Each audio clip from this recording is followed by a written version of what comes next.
flex ramp out here. And we're gonna flex out the Land Cruiser and see how she does. Now I have sway bar disconnect, and I have the center diff locked. I don't think we'll need lockers. Well, you know what? We're gonna put it in 4 low. Let me just mention here, we are not doing an official ramp calculation. We're not taking wheelbase into consideration and all the things that you technically should do. We just want to have some fun and see who can get higher up the ramp. Now, my first attempt, I did it without the rear locker on, and John marked the spot. And I was like, you know, John, I think if I turn the locker on, I can get up just a little bit higher. So I slowly inched my way up. My front bumper scraped a little bit, but wow, once I was finally at my limit where that rear tire was kind of coming off the ground and losing traction, you could see how high my front tire was off the ground. I was actually very impressed with the Land Cruiser. Okay, wow. That front passenger tire was way off the ground, but honestly, it feels pretty stable. And yes, I know that if we were doing an official thing, there would be some calculations. We would take wheelbase into consideration, but we're just doing this for fun today and tomorrow, so that's the plan. So that was good. Let's see what the Ineos Grenadier can do.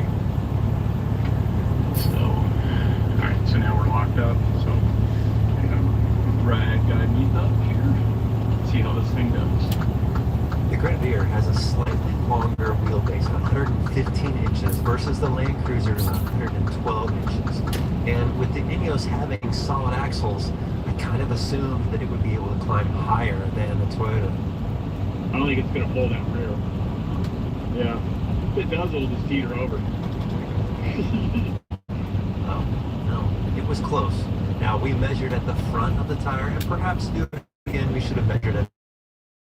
But we size wheel and tire, so this is pretty accurate. Now, while he didn't get quite as high on the ramp as I did, you can see that his passenger front tire is a lot lower than mine was, and that's the benefit of a solid axle. Well, John, first, thanks for coming out today. This is going to be fun.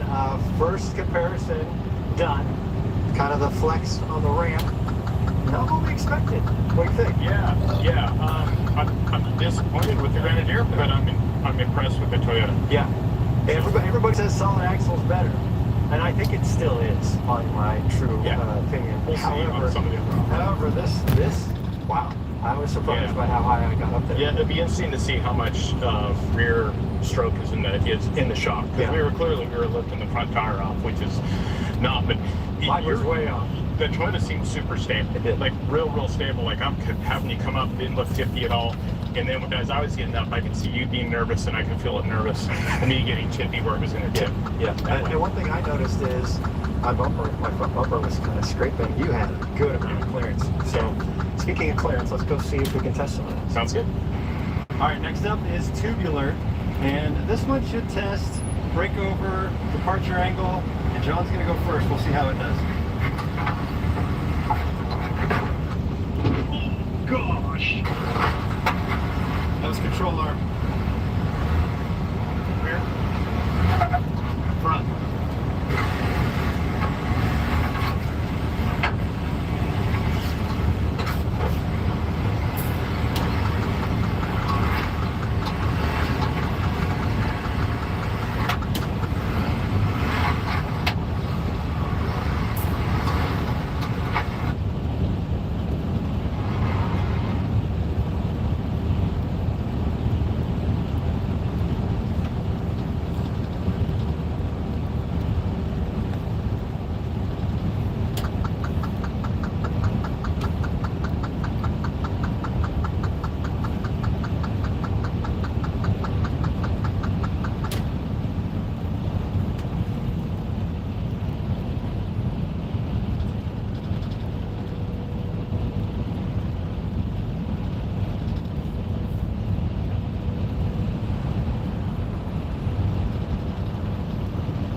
Hey there everyone, welcome back to Sammy's News Les Lethal. It's Les Lethal Kurt, and I'm back with another banger. About a week ago, I had a video comparing, you can see on the left hand over there, the Humor X, on the right, you got Crossman, and I compared the two of them. So today, we're going on the range, we're going to test them out in the range, see the consistency. I got 2 of each because I'm gonna fire them like singly, then I'm gonna do a rapid test on the next one. So stay with me. I'm gonna get everything set up, and I'll be right back with you. All right, so we're back, everybody. Forgot to mention, got the chronograph out, so we're gonna go ahead and test out what they're hitting for. Just check a little difference out. Stay with me. So we're gonna go burner LE. First round, we're gonna go Humorex first. And we got 5 rounds loaded up. So let's see what it's gonna do. So, locked and loaded. We're gonna go ahead and pop this CO2. We're gonna get to work. Headed to Pennsylvania. So it's popped. Let's go ahead. We're gonna go first round. 366.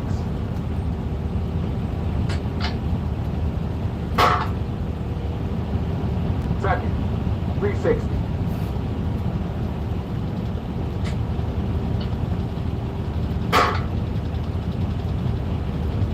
Third, 346. I'm noticing something. When I'm pulling this trigger on this, it's like I'm having to do it twice. I don't know if this is an issue, so I'm gonna have to get a hold of burn on this, but I don't like this. So let's go ahead. You know, the fourth one. It didn't do it now, but it did it that last one. 334.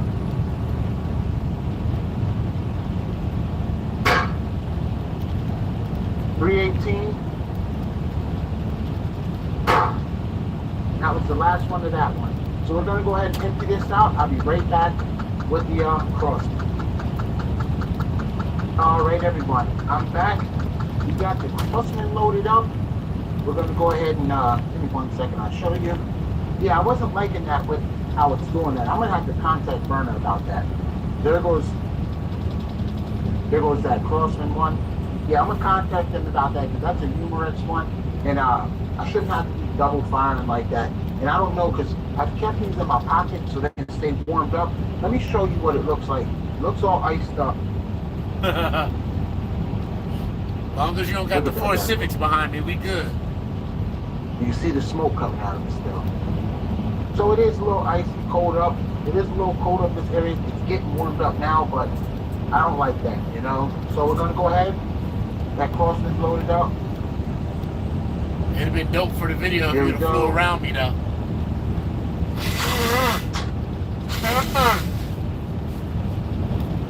We're gonna go ahead and pop that. This is Crossman. Got the chronograph. Let's go. First shot. 332. So, I'm pretty sure the Humorex hit harder. I'll put the numbers up once I do the video. But we're gonna go again. Here goes second. See, there it goes again. You hear that click? Now watch. 332 again. I don't know if it's because it's colder, but I shouldn't have to worry about something like this. These are too expensive to be having to double click and to wait so long. So if I have to rapidly shoot this at someone, is it gonna work or is it just gonna give up on me? Not liking this burner. Third, there we go again. 326, double clicked again. Not liking that. Once again. 316 on the fourth, so I gotta keep double clicking. Got those ones all. I'm gonna go ahead and switch this out, get the Crossman in, do another test. All right, back. Got the Crossman loaded up. I'm gonna go ahead and put this in. This is gonna be flat genetics. I'm gonna go ahead and load this bad boy up. Once again, grab this. If you notice, people, when I did the rapid shooting, it didn't do it as much. I don't know if it was because I had the CO2 in my pocket against my leg where it was warmed up, but in case, I'm gonna definitely have to get hold of Burner because I seen something on the forum where they were talking about that.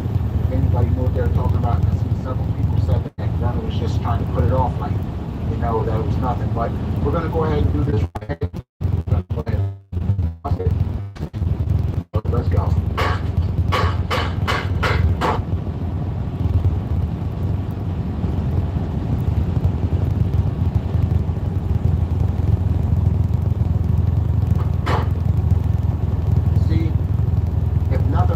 hit it one time. I felt on the first one going to the second, it did the hesitation where I had to double click it, but after that it went. Like I said, I'm not sure if it's because I had these warmed up more, but these ones that I just used, let me grab these. They're all iced up, you can still see. See how they're frosted up still? So I can't say if they're still cold, but I'm gonna have to get a hold of Berna about this. Here goes the other, here goes the Humorex one. Here's, that was the Crossman one if I didn't show you. See how that's all iced up? That was that Crossman one. And here goes the first, that used Humorex, the first one. As you can see, it's starting to, condensation starting to come off, starting to, they're starting to defrost now, but it was like the other ones. But then, I don't like how it does that.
For us, the guys over at Sealskin were cool enough to send out one of their car covers. Not only is it waterproof and UV resistant, so it's not going to fade. You had a slight lapse of concentration. You're committed to this line, you can't go back. Oh, no! That happened quick. We're finally driving in the US on the start of the Rubicon Trail. Oh, whole wheel is coming out. This is wild. Days and days of driving A-grade, low-range technical rock trails. Big bang crash. It is on the winch 3 metres onto the Rubicon Trail. First night camping in the US, and a bear comes into camp. It has surpassed everything I thought it was. We're wheeling in the USA. Gary, what do you want in beers? Can a crazy bunch of Aussies conquer the greatest four-wheel drive track in the USA? I guess we're about to find out.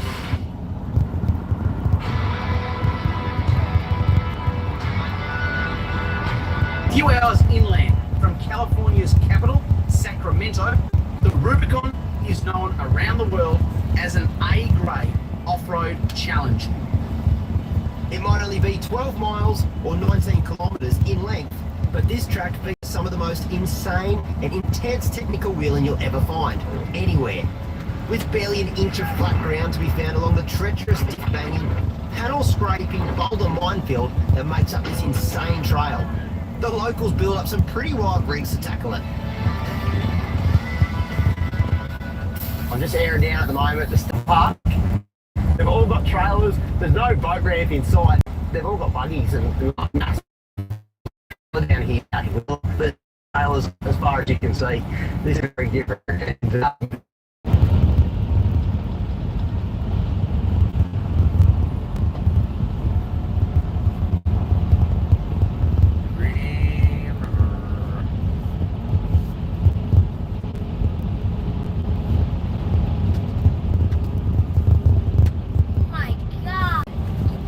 Like this.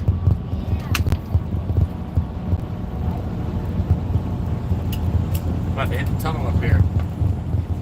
Yep.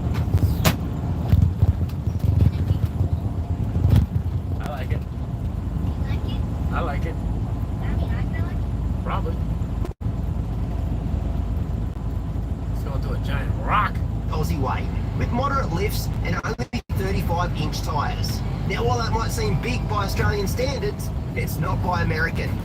There's a fair bit to prove, but as it turns out, it's also going to be a bit of a learning experience. No! Might even put a locker on. This track requires perfect wheel placement to navigate the many Yeah, we're rocks back and on E, boulders. so Oh, we're nice, good. nice. Now to me. And I think this time, well, I've cooped it. Oh, stay there. Oh no! You're going to have to get off this. I'm stuck. Forward's your only option. What if you're stuck? You're not getting up that either. This track is closed. I'm beached as, bro. I sent the Aussies across just to have a bit of a go. I see what Shawnee's done. He's tried to step up, but I won't go to the bonus line. It was a hit and miss affair. Unfortunately, as the US citizens say, he struck out. Get out of here. He's on the winch 3 metres onto the Rubicon Trail. What did he just say? Oh, problem, this place He's is on so the winch 3 meters into the Rubicon Trail. Now, He's as from it turns Australia, out, when so you get he's- stuck around here, you're soon blocking the His traffic. But the accent is locals are different. pretty creative at getting around you. We're going in the tunnel.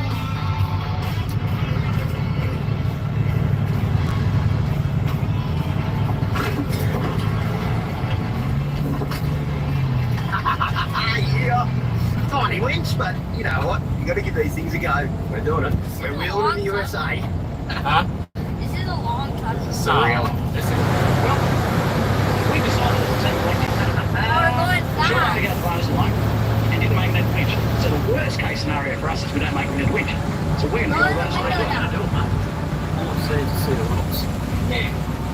Graham's seen the line I'm taking. It's a It's nice decided to follow button. it exactly. What did I do? Oh, no. Oh. And he gets just as stuck. Well done, mate. We've got on, dear boy. Oh. So, their first time. They do say it's not wrong, is this line? That's what I was doing, you know, to make sure the winch works. A quick pull on the run up and the boys are free. One time, nice one. Hope it's unfair. First challenge, 100% on the winch so far, but you know what? Hey, you get the winch out before you get to the car. Exactly what they're doing. Being responsible. we're speeding up now. You identify what chapter's a trap. Your payment info is same cities. With the trail, that's exactly what they're doing. Being responsible. A Tacoma is not a vehicle you often see taking on the Rubicon, but Tim's determined to test out the mixed setup in harsh US conditions. The Tacoma is a popular US pickup, similar to an Aussie dual cab, but its long wheelbase can make navigating rocks like this extra challenging. Hey, Timbo, where's your tongue? That's the ticket. At home. That's the ticket. Now it's time for the local guns to have a go. Now they've got a Tacoma, that's a new word for me. They've got 37s, they're twin lock, and of course, it's going to go. Backdrop with the mountain in the back. That's a big. Shit, over here.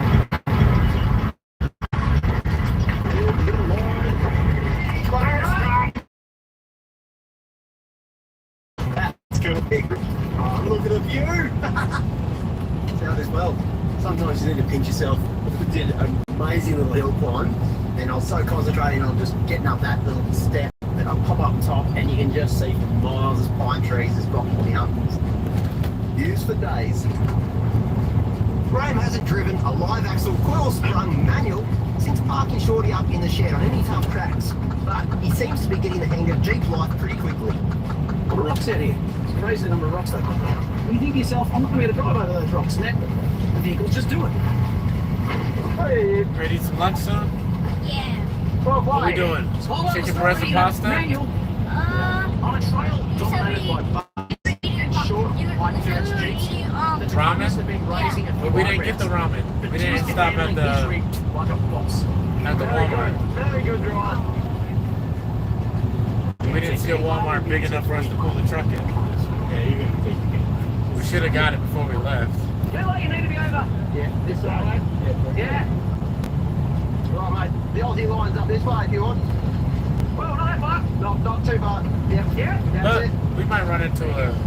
We're noticing What's it already call it? that USA wheelers are pretty sparing with their lockers. Right. You got it. Just put your lockers on. They prefer to try and drive the line before resorting to the cheek button. Yeah, get your the front locker on. You just walk this.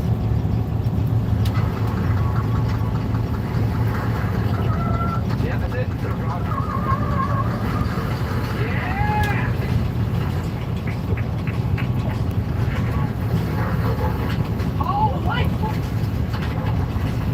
He's up. Well done.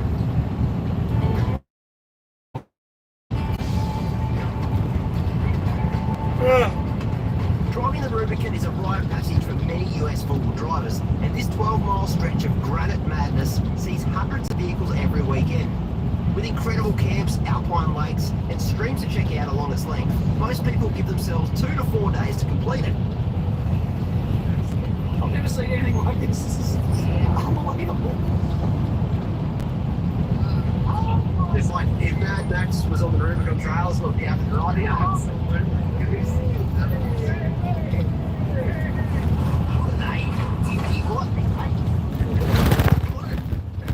Big truck in Australia. The rims are bigger than my tires. Hey, they're in the 50s, man. But breakages are very common.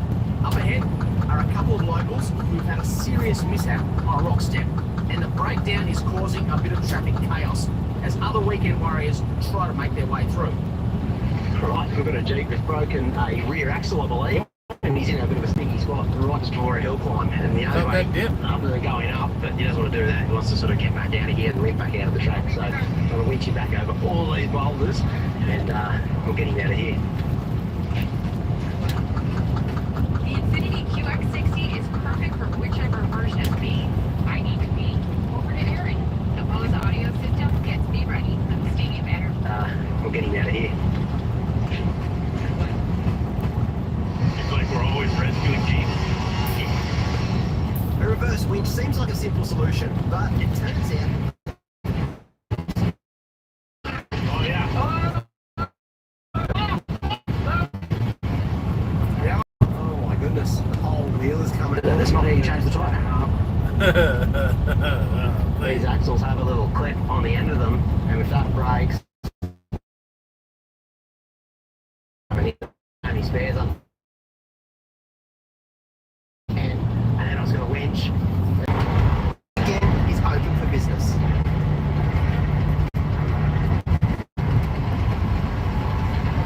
That was quite the epic. It was, I've never seen a Jeep do that before, but it's probably pretty common. Just snapped over your saw, and there was just a lot of winches. We got it out onto the flat. Now the guys can at least be in a good spot to repair it, get some spares, and figure out what they do next. And also it keeps the track open as well. Didn't think I'd be recovering Jeeps today, but all in a day's work. It's already getting late into the afternoon. A single mile into this epic track really needs to get a rattle on. This is awesome. Like, axles snapped, wheels cut off, there's recoveries, there's all sorts of stuff going on, plus some of the most wicked rigs you've ever seen. Well done, that was good.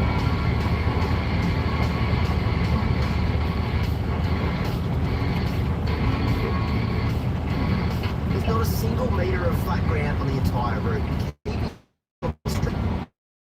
Rocks and boulders takes a lot of concentration, and occasionally the need to even help out a local.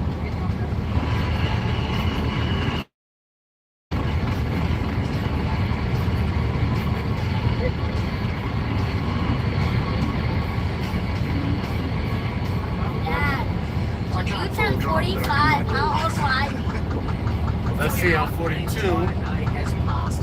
How old will you be in 3 years? Time for another first-time experience.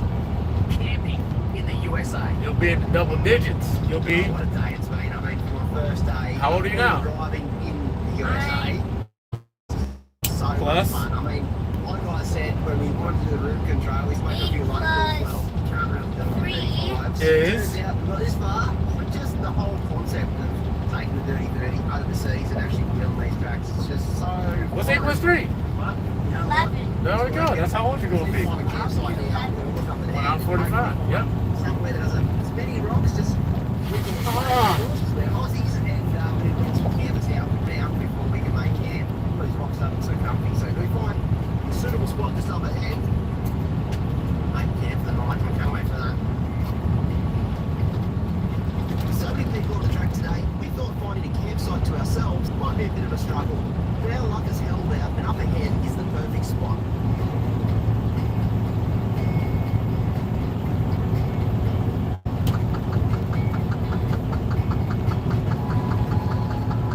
I've been in this game now for, Me too. well, look at me. We're going to take a break soon. We're going to come out with a big revelation right now. I was saw next door with all the scenery today. One of the best, if not the best day I've ever spent off-roading ever in my entire history of four-wheel driving. I have frothed it that much. We have done back of that. Apparently, some gnarly coming up. We get really high on the chance we're going to see snow. It's good. It's a freaking gets. We might be the opposite side of the world, but Tim's rocking the same canopy setup as taking him all over Australia. And with their Trident S design now available in the States, plenty of Americans are now getting to experience the same luxury as well. So you can travel 15,000 kilometres, but the exact same thing happens when you come to America. He's brought a whole bag of shoes. His mum packed them for him. It's all up. I really don't mind that because we're all doing it together, so it's lots of fun. Each is like, With camp set up and a couple of mates from Stella Built joining us at camp, it's time to get a fire going and maybe even have a swim. The daytime temps around here have been sitting around 36 degrees Celsius or 96 in Fahrenheit, so a dip sounds like a good idea. Ready to go? But as it turns out, we Aussies have a thing or two to learn about local conditions. Oh my goodness! It's my country times 10 in here. Sometimes I masturbate right to the for my dear friend of mine. I remind you of that always.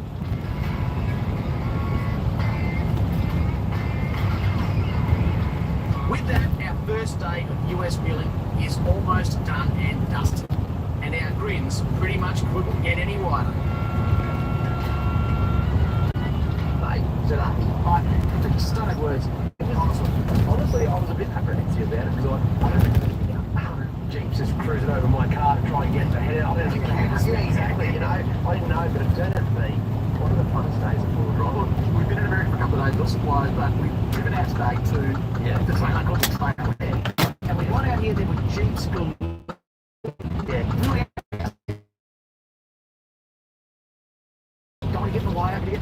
Everyone is super friendly. They're just stoked to see you having a crack. Yeah, you're right. If you get stuck, you can break something. Everyone jumps in. Okay. Yeah, It's okay.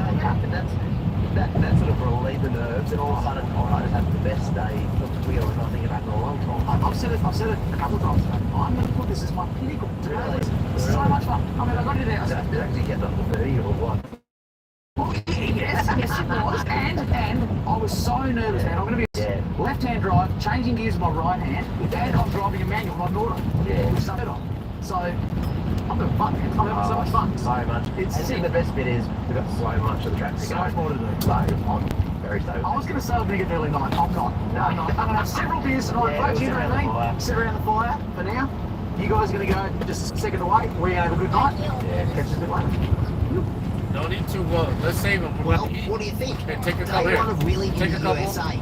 We've got a bit of a question for you. What would you prefer to How many wheel? you take? Like 3? Rubicon Trail? Good.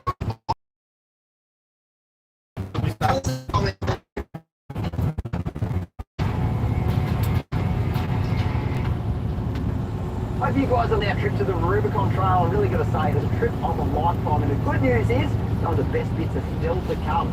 Now, you would have no doubt seen us use our Snatch recovery kits in some of the toughest four-wheel drive conditions, but if you ever thought about getting one for yourself, now is the time to do it. Because right now in the four-wheel drive 247.com website, you can save 20% off our snatch recovery kits, but it only lasts for 1 week. So I'll put the link in the description below. If you want to grab one, now's the time to do it.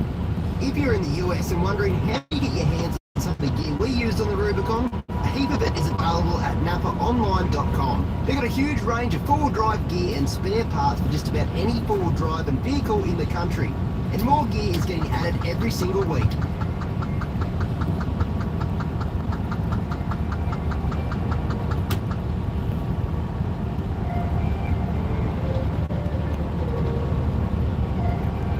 We've been privileged to experience camping in a lot of places, but this is something else.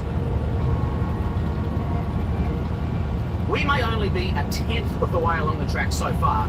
The spirits are pretty high after our first night under canvas. Well, it's a stunning little place. Woke up this morning with about 1 billion mosquitoes and HO's wilds. A bit of a spray sorted them out. Speaking of sprays, should have brought bear spray with us. Didn't think I'd see a bear in America. It was one of the things on my bucket list. I wanted to tick that off. Last night, just about everyone had gone to bed, and a few of the boys were up. One of the guys goes, "Oh, there's a coyote over there." So, get to see a coyote at least. We put the spotlights on him. No, it was a blind over to the right. So, we'll speak to my co-driver and see what he thinks, but no, let's just have a little powwow and see what's going on. The Raptor coating saved my bar work from getting anything more than a minor scratch. And a quick touch-up with a Raptor spray can will be all that's needed. When you roll over on rocks, usually it's a lot of panel damage, but I'm looking through and I can't believe it because this is the only damage on this bar work right here. So my brush bar is actually protected, I guess, the whole door. And if you come back, then have a look down here. So the sliders have got it here, the tray, the canopy, not even the guards, nothing. Not even the side. Oh, here you go. Oh, it's a bit of dust. That is all. That's nothing. You know what? That's a pretty serious thing to happen off-road, and it couldn't have gone any better, if that makes sense. Now, I guess when you see a buggy climb up a rock thing really easy, this is not quite a buggy, but you know what, it did it, so that'll do me. The best strips for your dips. It's always been Tyson lightly breaded chicken strips with 17 grams of protein per stick. Get yours. All right, well, we decided we're going to try at the bonus line, see how we go. Good. Just a little bit. Slowly. Up. Yeah, you're gonna fall in. That's it. That's it. We've taken Graham up a very similar line to the 30, but instead of straddling both rocks, we're getting to turn up a little bit late. That has made all the difference, and the Jeep just cruises its way up.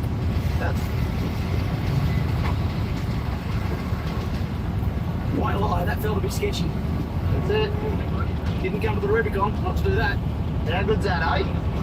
Slightly different line and made all the difference. What you guys can't see is that I can see all across here, whilst doing a track like that, snow-capped American mountains. This place is unhinged. If you ever dreamt about it, folks, try and get here, honestly. If not for the wheeling, just for the scenery, it's un-freaking believable. After seeing me almost end up on my lid, the Tacomas have understandably opted for a beeline. Easy, mate. Well done. I think I'm driving this better than the 70 knot.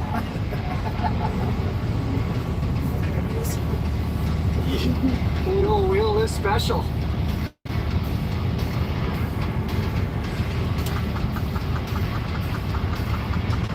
With that, we're up and over Walker Hill. But the rocks, well, they just keep on coming. We've seen so many cool rigs over the past few days, but one thing is clear. We have by far the least modified rigs on the track. Yeah, that's the sheriff's. There's a police officer and their job is to drive back and forth on the Rubicon Trail. How? What a job. What a job. I have no idea what this is called. I think it's the start of the Super Bowl, but it's basically a play area for everyone. So it's a really off camber into a brick wall sort of obstacle here. So I'm going to go real slow, hopefully keep the wheels in my face.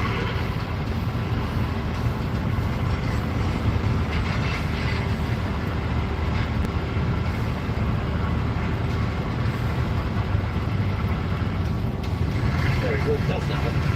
You had them all up the end of the trip though, it becomes something. After a long stint picking lines and navigating rocks, by mid-afternoon, we've made it a grand total of just 4 miles into the track. this Rubicon Trail just keeps on going. And what I mean by that is usually you've got a bit of a gap between all the challenges. The Rubicon Trail, there's no shortage, it just doesn't stop with challenges. So we're just doing a little nothing bit at the moment. You call this transit, but you're lifting tyres, you're flexed up, you're crossing over massive big boulders. I don't know if you can get a look like down the front here, and then it just keeps going like, and there's all the rocks way in the distance. It just keeps going like this, and like some of these rocks, as you can see, are massive. And you had a slight lapse of concentration, you got like right under your dip pumpkin or something like that, it holds you up. It's just, look at this, see this bit right here, this is a whole challenge, but you know what, I don't even know where I'm going now. Oh my god, it has been the day of days. Dusty and hot. It's hot, like over 40 degrees, but you can see snow all around us. Crazy part of the world.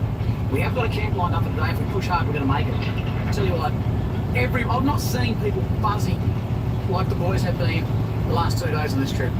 Everything about it has just been amazing, and truly amazing. And every obstacle, if we have one of these obstacles back home, it'd be famous. Out here on this track, I'm not even joking, there'd be hundreds of them.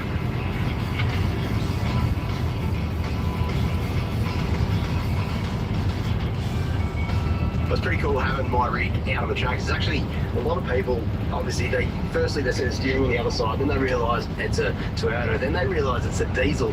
Those things, there's not too many of them on this Rubicon Trail, but come with me, this is like pretty standard. So when you come up to a bit of a challenge, you've got something like this, which is, yes, it's a Land Cruiser, technically, but not much Land Cruiser left in it. This one here is, I don't even know what this one is, it's just a buggy.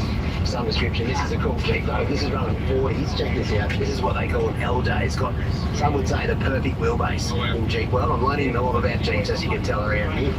Come through here, there's another cool one. You're going to check this out. Toyota pickup. Or Hilux in Aussie language. 37s, of course. Street driven. All rigged. I mentioned before that our end goal of the day is a special camp that few on the Rubicon get to experience. But getting there has proven to be a mission. I think it's down there somewhere, mate. I reckon so. The track sort of, I think, goes down there and drops off a big cliff there. Something else. That's a bit spooky, that is. That's a little bit spooky. That's what we're thinking camp is tonight, folks. If you look, I don't know whether you can see it, behind us is a massive lake. That's not today's future. That's tomorrow's future for us, which looks like we could be there in like half an hour. You could really throw a rock at that, but you couldn't, because when you're wheeling out here, it's just so slow. And obviously, we're taking our time. We're soaking it all in. Here's the reason. Look at this. Just get a load of that. It surpasses everything I thought it would be. So, I thought you'd be in a bunch of rocks and you'd be out before you're done, you know, and just 100%. go, okay, that was cool, Rubicon Trail, tick. No, But this is, it's. I reckon we need to get down there before that sun gets low. Where is this? And Sun close it is in Australia? No, not even the bottom of this hill is probably going to take us the next hour or two. It will. It will. All right, come on. Right. Let's mount up and go. The place is insane.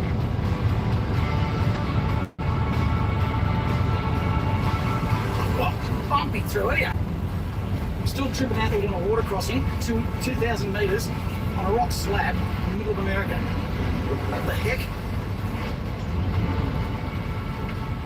Oh, the old transmission's loving the cool water on it now. Woo!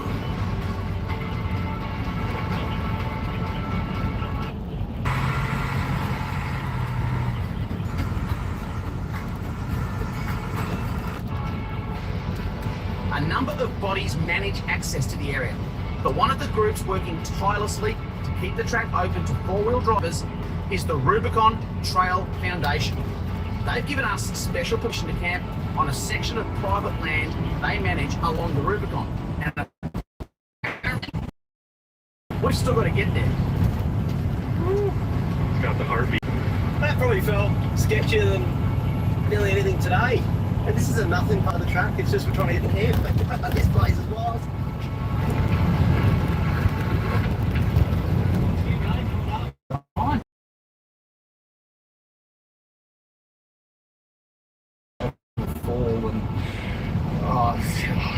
You've got this, big fella. You've got this.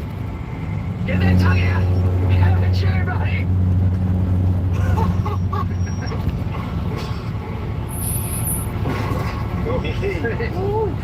Nice one. Yes. At long last, nearly 12 hours after we left camp this morning, we arrived at our destination for the night, and it is a doozy. goodness sake, have a go at that. Absolutely stunning, mate. And the campsite, I believe, is that flat bit of rock down there. I don't know that I've ever stayed anywhere as dramatically spectacular as this, mate. There's a little stream and everything, mate. This is picture perfect. Yeah, Pete and I, our generation don't care about nudity, mate. We're about to get totally buck wild, get in that river and have a wash. You are more than welcome. It's not the first time with that, Jake, mate. Look at this place. My giddy aunt. What's the waterfall here? Like a little mini waterfall.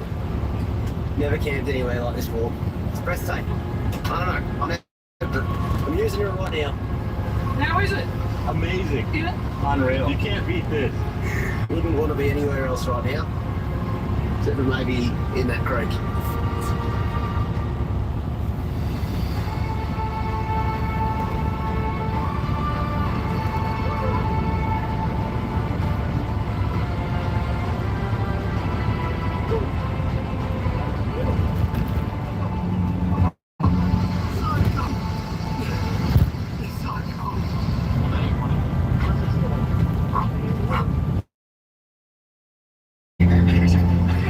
Hey, Graham, if you duck down now, there'll be a little warm patch.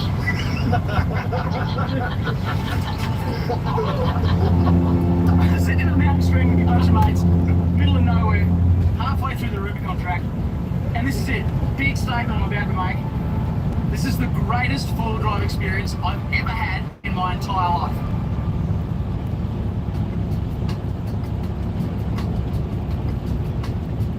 We might be on the other side of the globe, but that doesn't mean we can't have a good old-fashioned Aussie cook-up. And tonight, let's just say some skins to be pulled, and we're going to cook up an all Aussie favourite.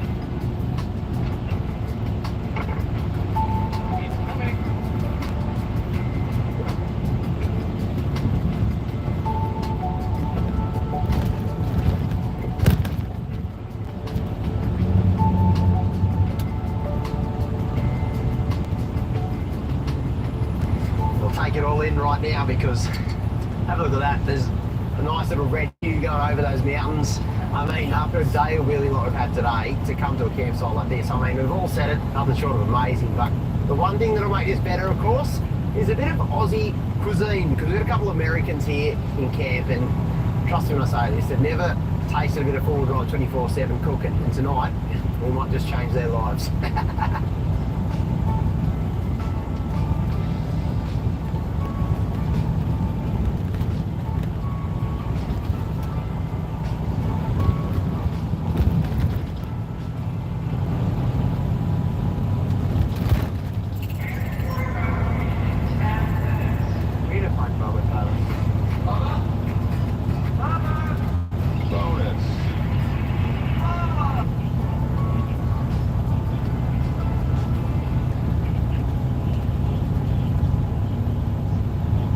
First meal I'm cooking on US soil. Yeah, this is pretty big. This is a pretty big announcement. Curry sausages.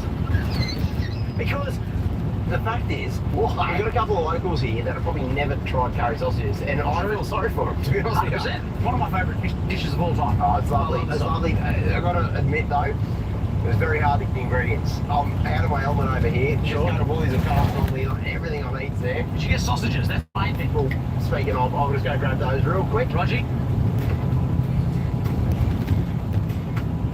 Okay. Holy balls, talk me through this. This might be a US thing. Maybe. But I was trying to find, anyway, I was trying to find some smaller snaggers. Something I was used to, you know what I mean? That's what I suggest. Look at that. Yeah, grab that one. I'm not used to it. I can't. The New York style pork sausage. That's the best pork sausage I could get. To be fair, that's average size sausages. Sure. Chuck them. That's If you're lucky enough to call that average, crikey's almost fucking God, it's 2 hours for so smart. For goodness sake. We've got water in the old jet boiler right now, so we're actually boiling the sausages first. If you've never stared down the barrel of a boiling sausage, It's not pretty. I'll give you the hot tip. It's not pretty. But the thing is, they'll cook really nicely, and then it's a bit of a flavoursome thing. We're going to pull the skin off them, obviously, and we'll cut them up at the same time. We'll get the other ingredients going. Right, it's been about 20 minutes. Time to, holy heck, check these guys out. the smell, that's not, they're not Australian sausages. They're certainly not the Australian size. haven't got any smaller. That's what I'm used to. Sometimes they shrink in the water, but all these. I feel weird doing it so close. Oh, don't do it so close to my face there. Normally, Australian snaggers have a fair bit of skin on his I don't know. How do you pull that bit? Okay. The skin on these guys, I might need some hands here. Like, this is going to take all night. Holy balls! Yeah. That's a fit. Now, wait. We're in bear country. Don't go flicking the skin. Don't be flicking the skin. Holy heck, they're hot. The skin is like really thin on these ones. That's the size of my head. They're big snaggers. It's difficult to do. Oh, shooters. Yeah, hold on them. Yeah, you really do. It's a beginners, mate. Okay, let's get. Can we get Ryan and Dylan in? Boys, jump in here. We basically should just grab a hold of him. He's actually really good at this. Wow. You guys would have had a few camp meals in your life. Have you? Feel the sausage with the boys? Definitely the first time for me. First time? Okay. Grab on, Showing mate. these boys how to hold a snag. Yeah. There you go. That's Oh, just comes in with the goods. There you go. There you go. Oh, He's so All these buy me a drink first, mate. These are juicy advice. American sausages. I've never come across snaggers like these. Well, they've come across you. Oh, I think that's us. I know. Cheers, boys. And, we'll get the rest of it going. It's good to get the boys involved. 100%. I think. There was some good, some of bad. Timbo. Timbo, he did 6 to 1. He's just Has handled a snagger. the way he handled that. Good Lord. Dylan was pretty good at it too. I want to rip into the thematic, mate, get some other ingredients. Roger. Alright. So the onions going in, brilliant. Yes. That'll clear the pan up. So I don't want to go too wild with the heat. And the good thing about this is you can actually control the heat really nicely. On this thing, There you yeah, go. big time. Just chop the sausages into sort of mouthful size pieces. Curry powder. We're going to go a fair bit of that. Go nuts. Heavy whipping cream. I was asking, because I couldn't find any cream, right? Whipping cream. So I was like, mate, where's the thickened cream? And he's like, no idea. He's like, you mean whipped cream? Like the... Yeah, the can. Yeah. Yep. And I was like, nah, I had to Google it. Turns out heavy cream is the go. Sausages go straight in. Yep. You wish they really mount up, don't they? If you can grab some of that sausage juice, what we're going to do together, mate, so I've got a bit of milk here. So Yeah. I'm going to same portions. I'll tell you when to stop. Stop. Oh, yeah, good at it. I was just joking. There's a little bit more. I've got a surprise coming. It's quite tricky. What's that? That's a beef cube. Beef bouillon. I love stock cubes. Yeah, man. 100%. That's the go. And if you don't have stock cubes, bit of Vegemite over Yeah. here, probably not so much. You're not going to get it. Some carrots, they're going straight in. Chuck the peas in, mate. So the boys have the potatoes on the go right now, so we're going to do a bit of mashed potato. Nothing too crazy there. We'll give that sort of 10 to 15. I think we'll so. go check on those potatoes real quick, and by the time they're all done, plate them up. We should be ready to go, mate. Yum. Mate, this is Looking good. It's looking good. holy. We've got Oh, we've got some mash as well, with no masher, mind you. The boys have done it really, really No well. masher, and they've done that. Yeah, it's actually looking pretty darn good. Boys, get a plate. We're on. Get it into your mate. I think you need a little. You sure you want a little bit more of that? Come on, there you go. Yeah, there you go. Oh, the American contingent. Get a bit of mash on your fork. This is not the way I normally serve her out with a can, but that's all I got tonight. I told you to be hot. Oh, it's really good, mate. That is fantastic. An Aussie meal on American Trail. Oh my goodness. You're drinking the sauce. How nice is They're it? so good. Yeah, it's I'm actually really drinking nice. the sauce. The local fellas, what do you reckon? Have you ever had anything like it? I bet you haven't, no. What does that mean? The good news is there's plenty of seconds, boys, so Heaps to go. I'll go sit on the camp chairs. What do you reckon? Thank you, boys. Thank you very much. Good one, Chef Sean. Here's one for our American viewers. What do you cook when you go camping in the US? Let us know in the comments below.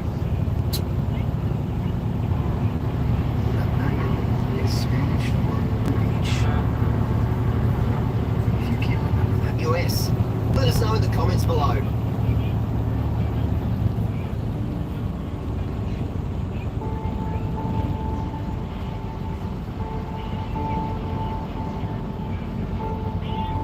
It's possible that for American four-wheel drivers, this is what you'd call a normal camp view.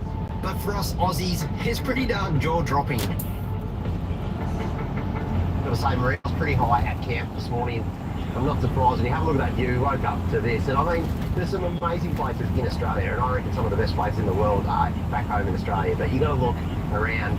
This is just very different. We've never camped in something like this. And the cool thing is, we're in the middle of the track still, so we're still heaps of challenges to drive. And as you've seen, it's just non-stop challenge after challenge. So pretty excited what today brings. We get a coffee, and we'll probably pack up pretty early and get straight into it, I reckon. With so many challenges to come, making it off the Rubicon today isn't likely. So we've been given another waypoint to aim for tonight. A hidden oasis in the rocks called Rubicon Springs. Before we head out, we're paid a visit from another local who pulls up in a pretty wild daily driver. Glenn is a caretaker for the Rubicon Trail Foundation, and among his other duties, offers assistance and repairs for the many visitors to the track. This has been, for us, a dream of a lifetime to come into the Rubicon. But, more importantly, I just want to tell you, we've got a trail and a track in Australia, the North of Australia, everyone in Australia knows about and everyone wants to do, much like the Rubicon. Unlike this one, I'm sad to say, along it you'll see toilet paper, rubbish. It's a different culture. And here, look at all the buggies, all the four-wheel drives. You look at those bags hanging off the back, we'll get rubbish in the back. There's no rubbish at any of the stops. Nowhere we've been, we've seen rubbish, so you guys are really doing something amazing. Well, it's not just us. Over the years, the culture has changed. Yeah. It wasn't always like this. But it became apparent to everybody that the trail will get closed down for various reasons, mostly because of human waste and such, and garbage in general. Yep. But it's evolving into everybody respects the trail more than anybody imagined. Yep. And Rubicon Trail Foundation kind of took the reins for initiating the toilet system we have out here, because that was going to get the trail shut down. Yeah. But they said we can put toilets out here. Yep. Most everybody's supportive of it as far as getting that part done, changing the culture and everybody's view of the trail. I think that's the word I just took from that culture shift. That is what we need, a culture shift in the way we think in Australia. Because it isn't going to be open if we don't start looking after it. No, man, this place is blowing my mind. That's what I say, big thanks. And everything, man. This has just been Pleasure to have you all. Yeah, It's cheers, been mate. incredible. Good on you, mate. It's really incredible. And these folks at home, this is the work car. this is the company car. That's how you go back and forth. It's actually bigger than me. I'm going to stand away from it like a midget.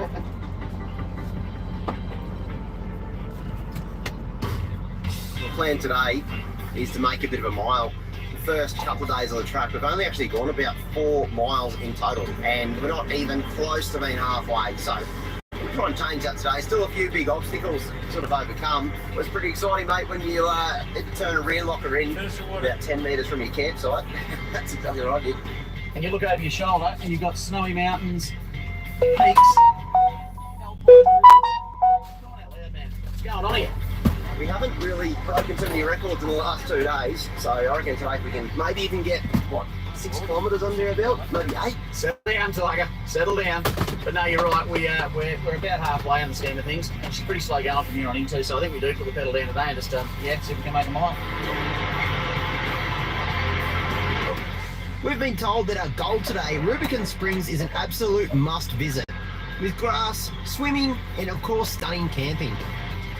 That's a very flexy section, that one. There's another 1,000 or so rocks between us and it though, so we really have to knuckle down.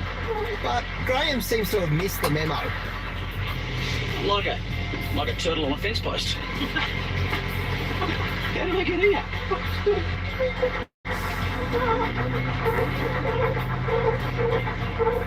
Despite his best efforts, the Jeep is sitting high and dry. Big stats, bro. Not where we wanted to be at all. If you just watch the Dirty 30 and just try to replicate the lines, well, that's the problem. You try to keep up the 30 and look what happened.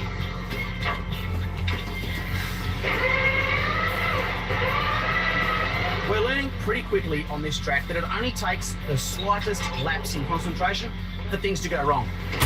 $1. And suddenly, Sean's the one in strife.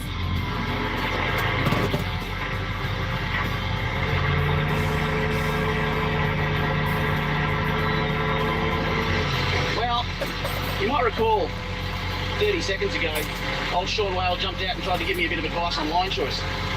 Turns out, not always right. I did give Graham a little bit of grief. You got to get up and come Just about mind getting stuck before when you need the winch. And here I am needing the winch, and there's other people watching as well, so it's embarrassing.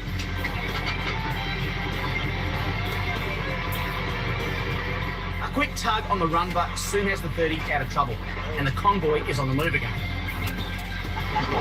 Everyone's watching. So good though. Now here's the problem, when you get a little bit stuck, it's two-way traffic on this one. Look how many cars have held up. This is one little go of the winch. That's chaos down here. Sorry guys. One lapse in concentration, that's all it takes. With those morning jitters out of the way, at last we're making some real progress and are getting close to that lake we spotted yesterday afternoon. But just as you'd expect, entry in is pretty gnarly. This could be a bit of a challenge.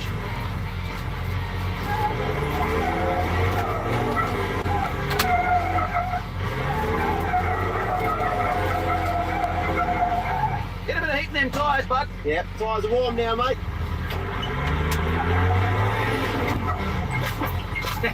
You're up. Wasn't pretty, but we got there. Were you aiming for me then? I was trying to, mate. I just wasn't fast enough for the diesel. I just went to go in the wrong door. Wrong door. The Infiniti QX60 is perfect for whichever version of me I need to be. Over to Aaron. The Bose audio system gets me ready for the stadium energy. Let go. This spacious third row allows me to keep an eye on my son, get a little space to myself. Shh, over to Aaron. Second row heated seats, amazing. Discover what you'll love about the 2025 3-row QX60 with Infiniti Premium Care included. Only at your local retailer.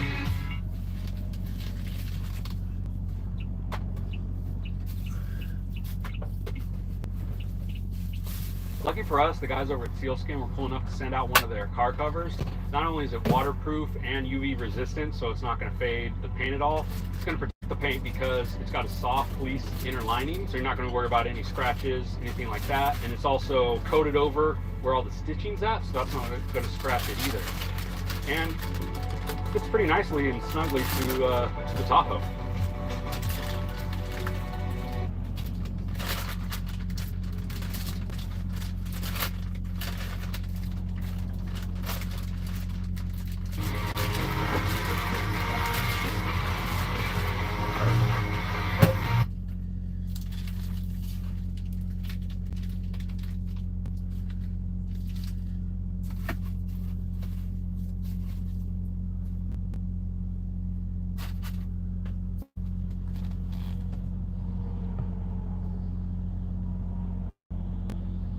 Is named after this track for a very good reason.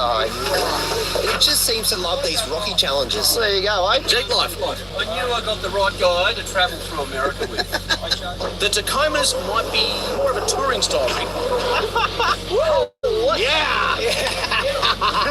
But both Tim and Dylan are nailing the lines today and sending it in style. Just walked right up it. I thought, watching Timmy, I thought it was going to be a rough ride, but he did good. The Rubicon offers tough as nails challenges 1 second and breathtaking views the next. And Buck Lake is no exception. Got anything? Not yet. No, nothing. Trying to get the lowdown, get the local goss, see what's biting, when. I want to go for a fish. Buck Lake offers some pretty incredible camping, and a lot of locals are doing just that. But we've been told pushing onto Rubicon Springs will 100% be worth the effort. That, though, means tackling one of Rubicon's most notorious challenges. And this one is called the Big Sluice.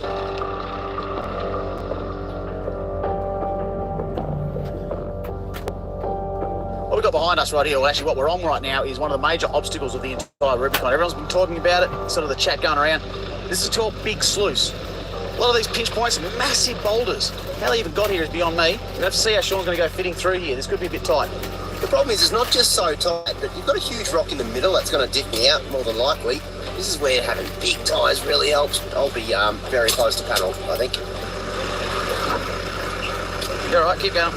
That's lovely. You've got heaps through my side now. I fit. I fit through a little hole. It's the first time that's happened. Thank you, mate. This V-Rock is just the start of a long, treacherous, rocky descent into the valley, with plenty of boulders along the way to catch you out. Right now, I'm just grateful for some Raptor-coated bar work. Woohoo! Very nice. It's like Tony Hawk on Nintendo 64. Big rail slide. Oh my goodness. I reckon you could have hit third gear. Second, no good. Third. Oh no.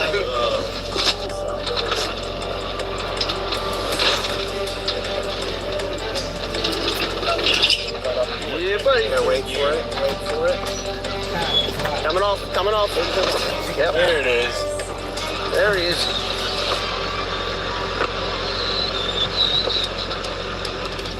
You know, after Gatekeeper, both Sean and I, although it was only the very first obstacle of the trip, had to get the winches out, which meant that on American soil, first time using the old Runders. Now, you've seen us use these winches all over Australia, literally every state in our American. If anyone knows how to use a winch, or I probably should be more honest than that, if anyone's going to get stuck, it's us. And as a result, sorry, I was going to get up over this boulder here. We really do know how to run a winch rope out. Oh, crikey, this could be the part where I need a winch, who knows? There's a lot of fierce concentration going on as we head down to the lower section of the climb. Big rocks in this part of town. You know, super slow and trusting the bar work. And finding a clean line is a real challenge. I'll never look at rocks the same way again. 5 hours to go. So what we're looking at here, this is the bottom half. I keep saying it's the bottom of Big Sluice, but it could be the top. I don't know. It goes on forever, but this is probably the most notorious obstacle on the Rubicon. Nah, we're on break right now. We'll leave in like 20 minutes, 30 minutes. So we're leaving today? We still got 5 hours to drive, buddy. Dad? What?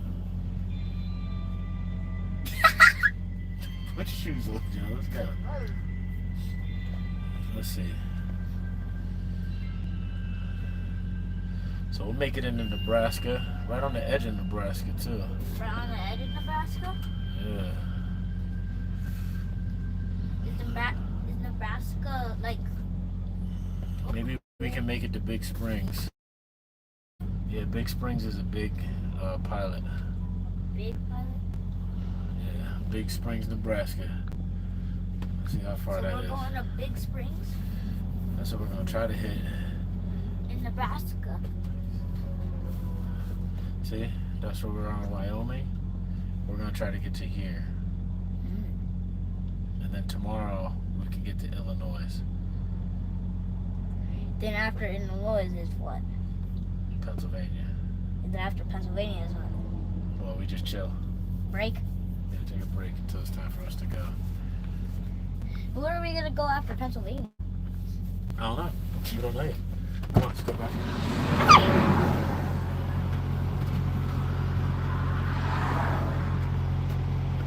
Hey, stop sticking your neck out like this.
good.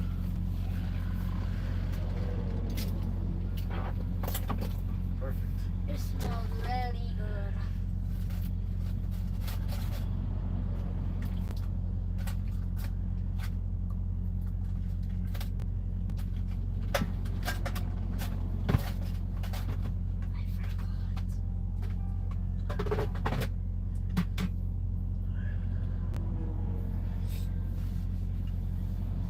Watch out, bud. Reverse that. Okay.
Can I have some? I just put some in your deodorant. Don't spill it.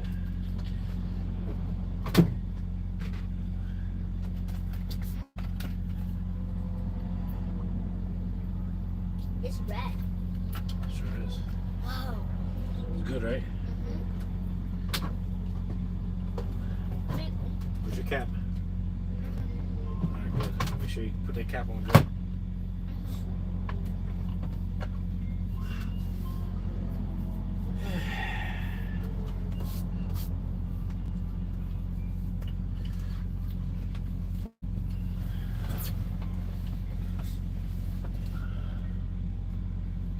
Listening to comp.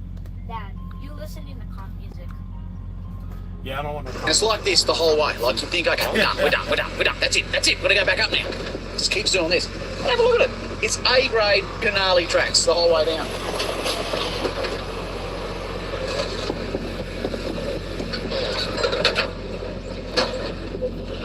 Oh, far out. It wasn't much of that.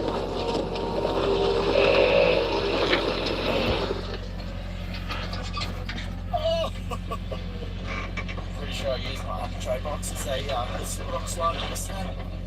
This is a hell of a gun. Tim's a braver man than most, bringing such a clean canopy to a track like this. It's going to hurt. But so far, he's holding up to the punishment. Couldn't do any better than that, mate. No, didn't even scratch it. That's going to buff out, by the way. Well, we just watched Timbo bounce off some rocks like bumper cars. Found every box on the place, testing the old Mitz alloy out. Dylan's rig might be on 38s, but even that is considered an average tyre in this part of the world, with many vehicles running 40s or even bigger.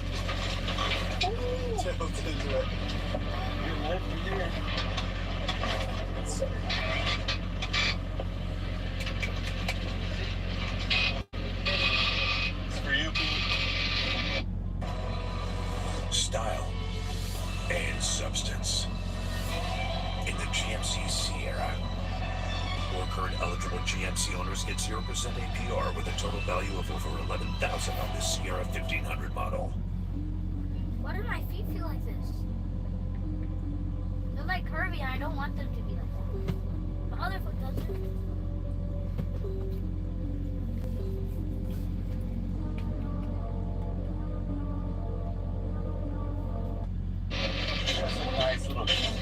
That's a big kiss. At long last, we're through the world, but not quite out of strife yet. My young friend Graham miscalculated. Between the two in the over 50s village over here, driving slowly down the hill, they've run out of fuel. They've turned up with no fuel and no beer on this trip. Out of bloody control. What do you got to say for yourself, Pete? No, he's running away. Oh, he's letting him running. People run from the top of the road to get a chance. He said, I know what's wrong with it. They ain't got no gas in it. After another long day and some torturous rocky miles, by late afternoon, we're approaching Rubicon Springs and a moment's relief from the endless crashing and banging on the third load. Holy days. Look at that. That's the fastest we've done for days. Look at that. How scenic is that, mate? That is sensational. Something tells me we could be near camp. This looks like I've made a pivotal point in the Rubicon Trail. Well, you're not allowed to shoot for the next mile after that. It's free range though. According to our maps, camp shouldn't be too far off. But turns out even the camp entry is pretty hectic. Oh yeah, you can see a sign up here saying camping area, so we can't be too far. This track it doesn't let up for more than 10 to 12 metres. I'm not even joking. 10 to 12 metres is the only bit you get before you're into something like this. And this is an average, a very, very average looking sort of an obstacle. And yep, we're winching. It'll be alright. Tight. I just got bellied out and I'm winch over this. It'll be for 2 seconds. And then I'll fall down all these rocks. And then at the end will be a beautiful hot spring and I will get all this filth off me. A quick sneak later and Tim is out of trouble. But up ahead is the camp entry. And yep, it looks insane.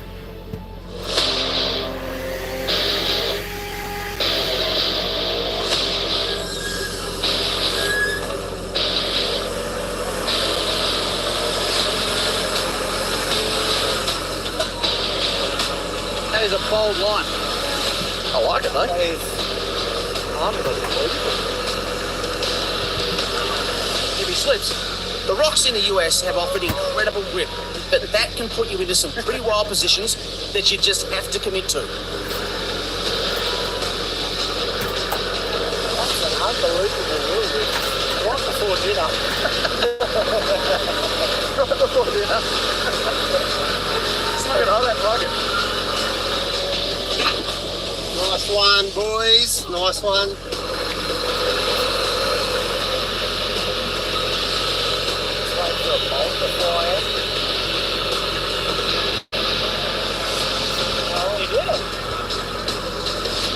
That's a really committing line. When you've been doing this all day with big rocks, that nothing faces you anymore. You're like, just another big rock step. Good spotting, man. Good spotting. How good is this track, eh? If you like your hardcore wheeling, and look, trust me, we haven't taken every hard line available. If you've got buggies, you can be challenged. If you've got a vehicle like mine, well, the whole thing is a challenge. But I'm absolutely loving it.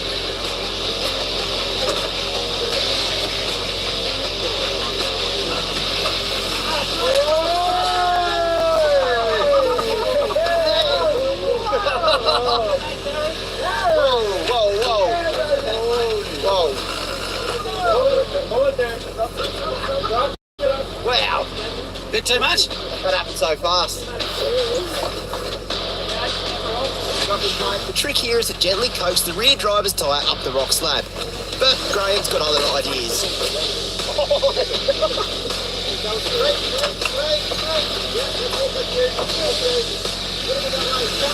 Third time's the charm though, and this time he's made it stick.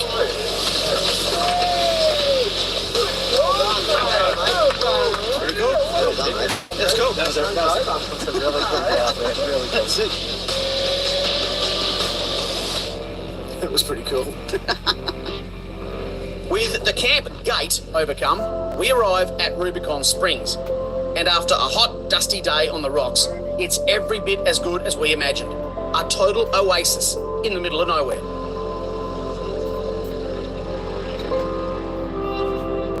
Yeah, this is a real milestone when it comes to the Rubicon Trail. Huge sense of achievement when you get here, and we've just met the caretakers, and how's this, right? They've given us firewood, they've given us some drinking water, and just up here, I'm driving onto it now, they've got a huge big cooler full of beers they're about to give to us.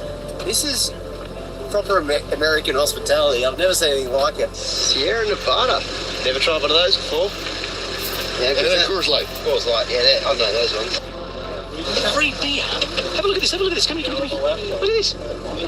This place is called Rubicon Springs. It's legendary around here. These are the caretakers, the hosts. Friendliest people I've ever met. We're going to go and camp down the river and have a swim. Incredible. Incredible, absolutely stunning. Look at that, they're filling it up with free beer. How good's that? How good's that? What? Gary's body weight in beers. Look at this guy. Thank you so much, guys. Thanks for having us, and thanks for your hospitality. I mean, I can't wait to camp here. This is cool. We don't get too many people from out of country. Yeah, probably don't get too many diesels here, right? No, not that. I think it's awesome. It's pretty cool, eh? Sometimes I imagine that I write today for my dear friend Martin.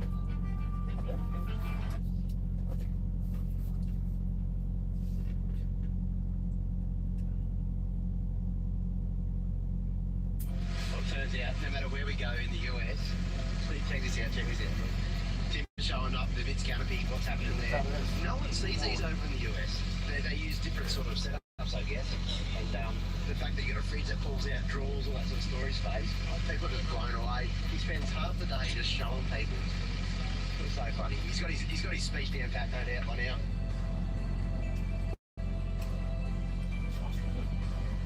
Can't believe it. Those lovely people. And it's literally brought a whole esky over and said, these were left here, you can have them all. Hell yeah, America. The Springs are camping either in the main grounds or down by the river, and they pointed us towards a magic little spot downstream. To find a bit of dirt on the Rubicon Trail to actually run some canvas out is actually quite hard. This campsite is absolutely stunning. There's a waterfall down there, big old swimming hole. This will do us just fine. Today, we've doubled our distance over yesterday, covering a whopping 4 miles of track. That leaves one last big challenge to conquer tomorrow, Cadillac Hill.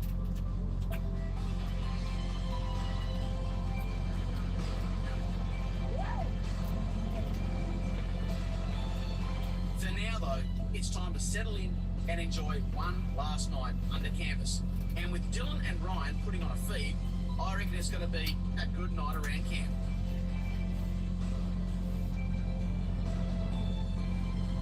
Well, this vehicle hardly needs an introduction. Of course, it's Graham's Jeep. When I was kitting this one out, I thought, of course, we're going to make it go really well off-road, but we're going to do a fair bit of camping when we're out here in the States. So I thought I'd go with a similar sort of theme I've got with Sooty, and it works really well. I've got a full range of steady lights on this thing now. You can see all the camp lights. I've got a full mix of camp lights that basically colour from every single angle. So it doesn't matter what sort of campsite we pull into, you're going to have light no matter where you go. Party lights are a little added bonus, I suppose, for Graham, but he likes the party lights. I'll tell you what, he loves those things, especially if you do a night drive. You can actually set them to a colour, and it's easy for the spotter to actually point where to go. But up front, we've got a similar sort of setup. We've got Evos and a light bar on the roof. So if you have to do a night drive, you'll be able to see.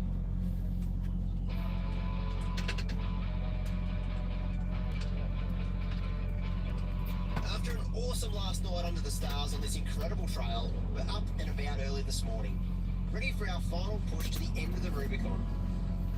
We've really only got one last challenge today, and that's Cadillac Hill. What, the last They one? say that, you know, they say, well, you've only got one last challenge today, but if this taught me anything. The fact that they say you've only got one last challenge means you've got 110,000 challenges to get to the one last challenge. If you want an idea of just why the locals are so casual about the track, even the camp's sewage hauler is a total low-range weapon.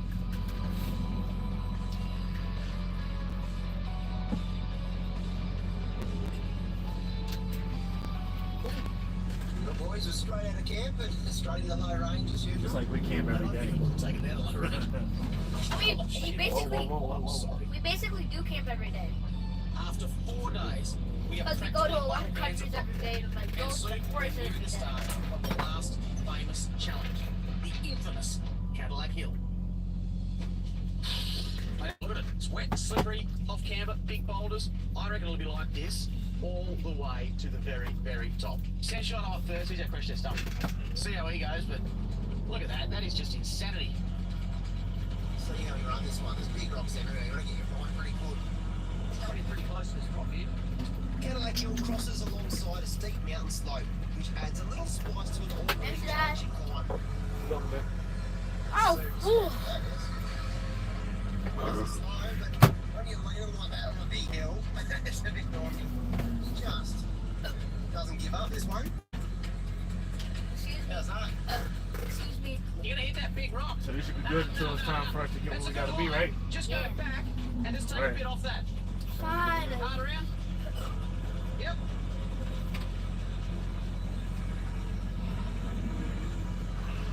That's a ticket.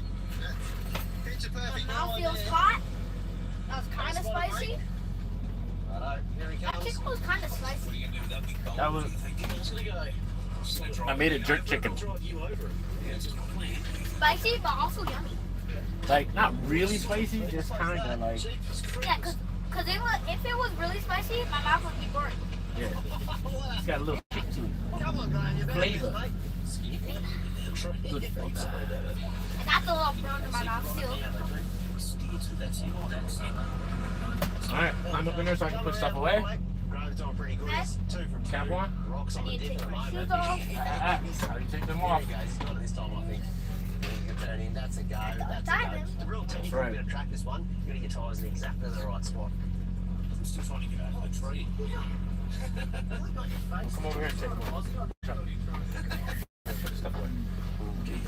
Lock the window, big fella. Scared the heck out of me. Oh, man. Oh, my goodness. That was Pete's head. So about have pasta for dinner. Are they watching people that die? That's so much succulent flavor that the mere glimpse of Deuce's turkey sandwich daydreams. For sure, it's Hillshire. Angry skin? Just add oat milk and juicy berries with new Dove Plant Milk Cleansing Collection.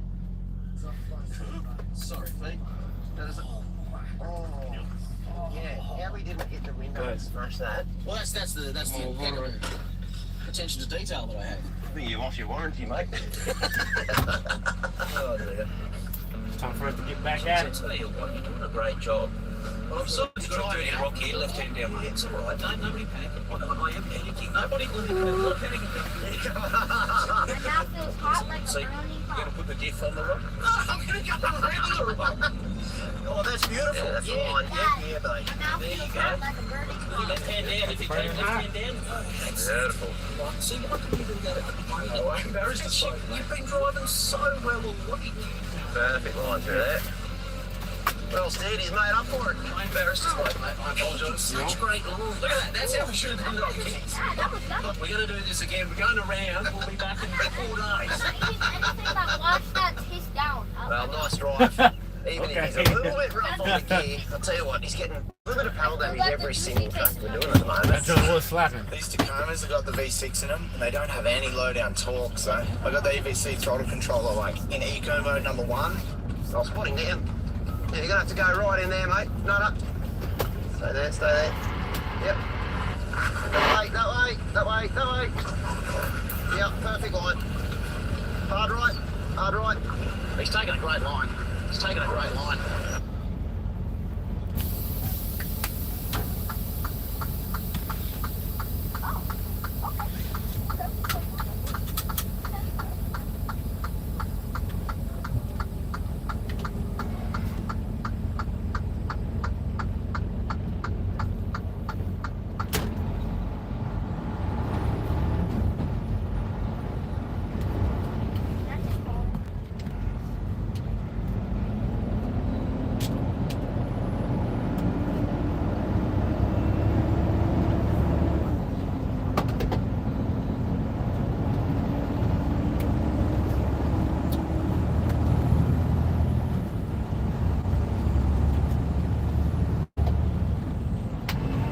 Beautifully done. Thank you. Good drive. This is brilliant. How good's this? Woohoo! Yeah, that was fun. That's a sensational drive from Tim. You've got to keep in mind as well, he's got a very large vehicle. These Tacomas are actually quite big. I'd say they're nearly as big as a 200 series in some, and they're very, very long. He's got a full-size canopy on the back, so to get up a track like this in the last couple of days is no small feat.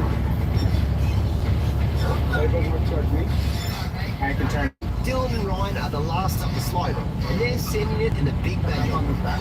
Give it the beans, mate. It's all right, Adam. Get out there, buddy. Well played. Good drive. It's a brilliant drive. Yeah. Really works that clutch. Yeah. get 4 points on this track and to take it away. Yeah. What he needs to do is drive this one. I think he's got it. He's got the full line. Yeah. I remember taking that high up towards the rock. I'll tell you when to turn in. Yeah, send it. That's the line, that's the line. He's got it. He's got it. Yeah, he's got it. He's got it. Oh, big to 38 help a bit there. Yes, very, very big difference. Ooh, wander up. Nice and easy. Super smooth. Well, the boys have taken it away, I reckon, on this challenge. They've done a really clean drive that took some brilliant lines. And probably the fastest run on the hill as well, we've seen. So, without a doubt, they've done good. As you climb higher up the side of Cadillac Hill, the backdrop just gets better and better. That is, if you can find a second to take your eyes off the track. The view, oh my God, that view is sensational. Far out. It's about as good as it gets, guys. This is a good line here. Okay. Yep. Have a look at that. At last, after 4 of the most challenging days we've ever experienced on a track, we've made it to the final lookout of the Rubicon Trail. So I'm guessing this is it, mate. This is the end of the Rubicon. This is observation point. Yeah, it's been unreal, mate. Bucket list track done with a group of mates. You got a picture right now, mate. This has been awesome. Mate, how have you gone, mate? How have you gone coping with Graham?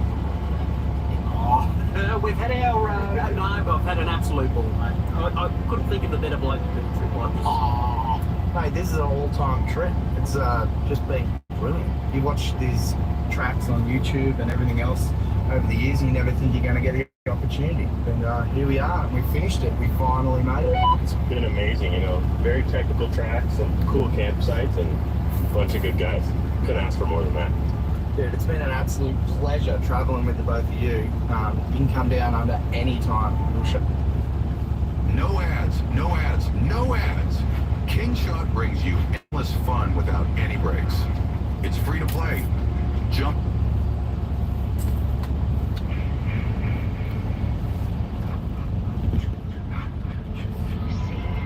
Jason was my son, and today is his birthday.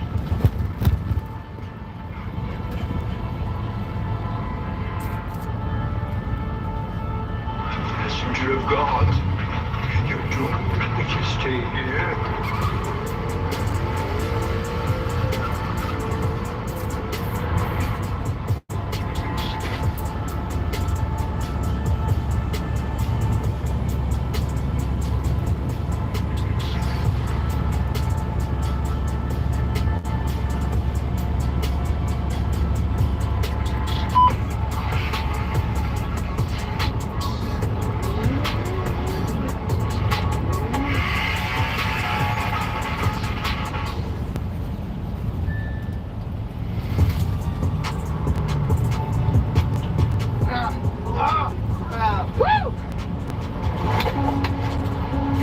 Listen to what he's listening to, bro. Who do you think he is?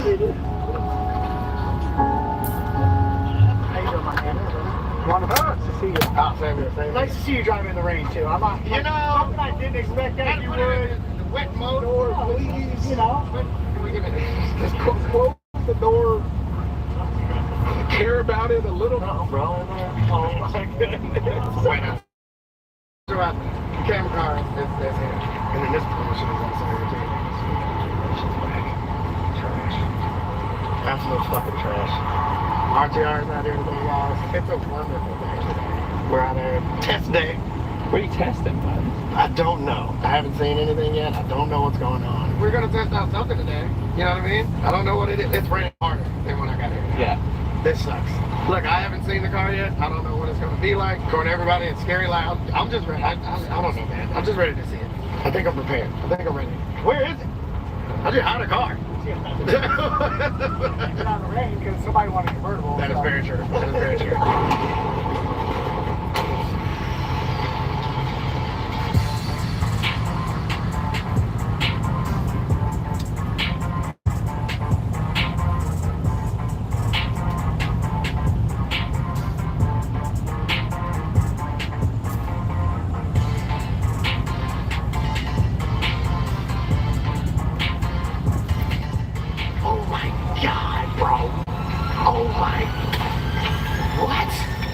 Yo, what?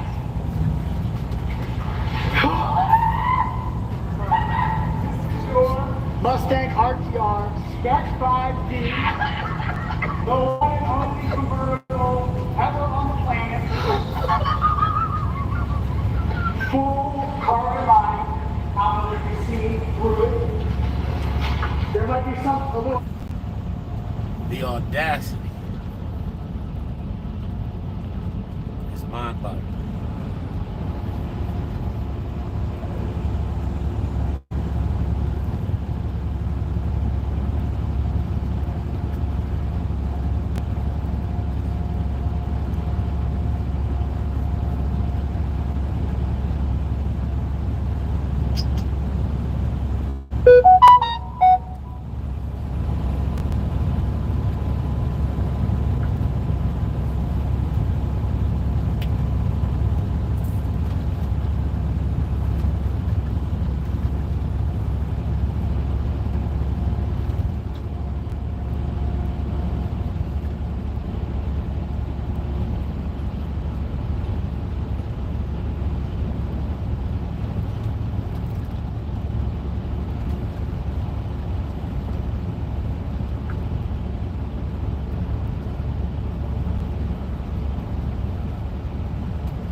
here that you recognize.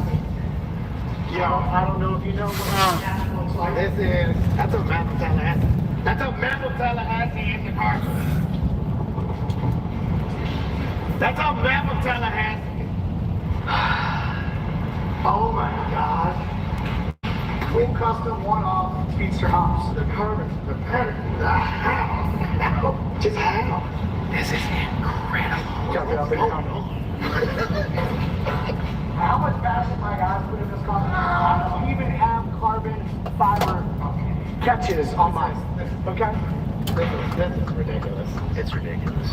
You know, but it's not like a bad ridiculous. It's a live your dream ridiculous. That way.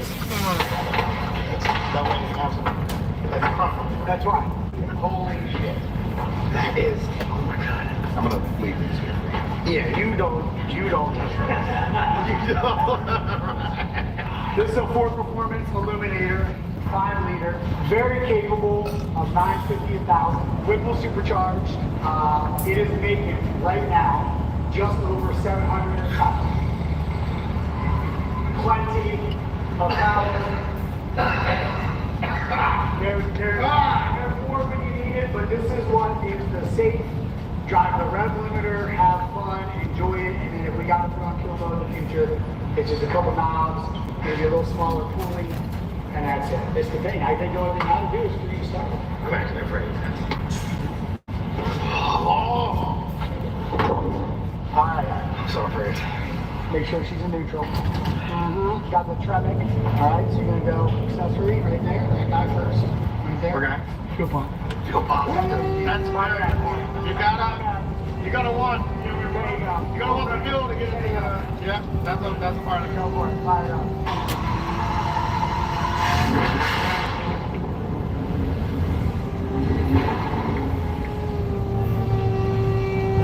She look cold. Shit out of me.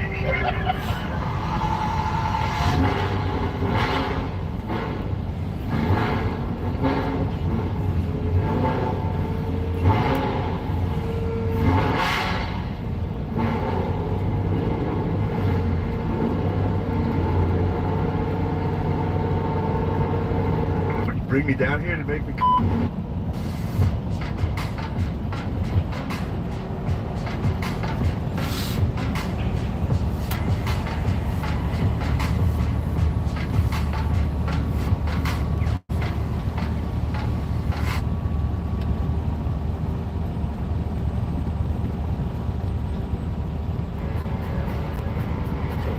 As you can see, it actually works. And this important part is that it doesn't seem like they can. You heard of that clip of the links?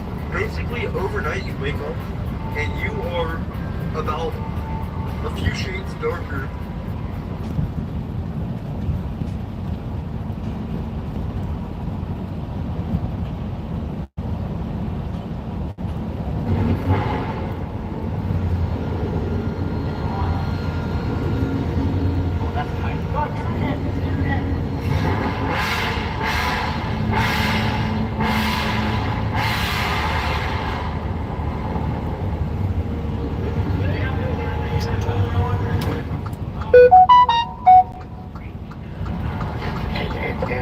This is the most car I have. I don't know about that. I think the most car might be. Well, this is the most car. This is the most car with it.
What up, A?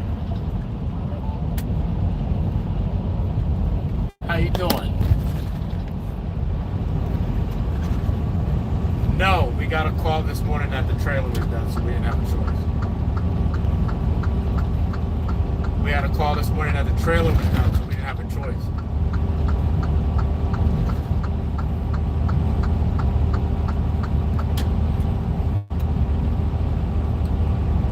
We got a call that the trailer was done. We had to go. It wasn't supposed to be ready till midnight, and I wasn't going to pick it up till tomorrow morning, but they called us at 10. It was like, your trailer's done.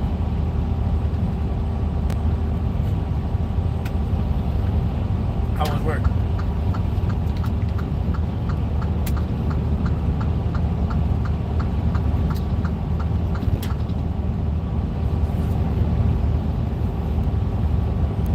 I still got 4.5 hours to go.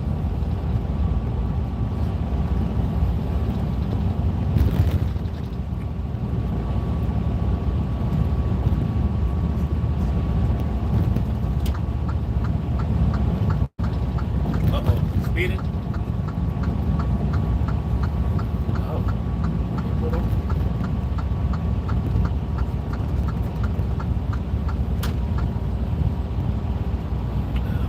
He put his lights on us. Good.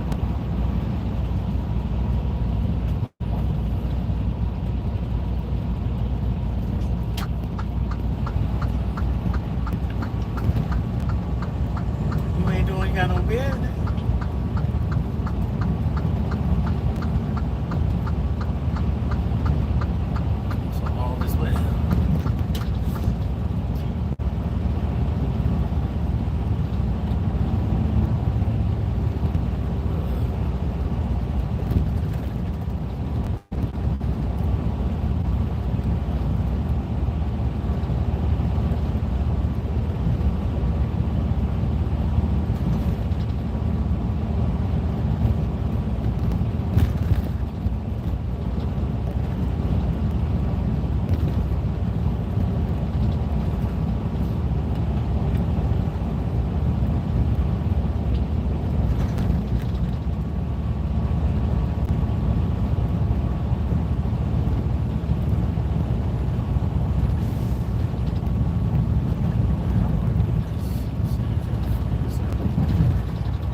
They just might be going the same direction, so don't get stifled. I know we black, we be getting worried.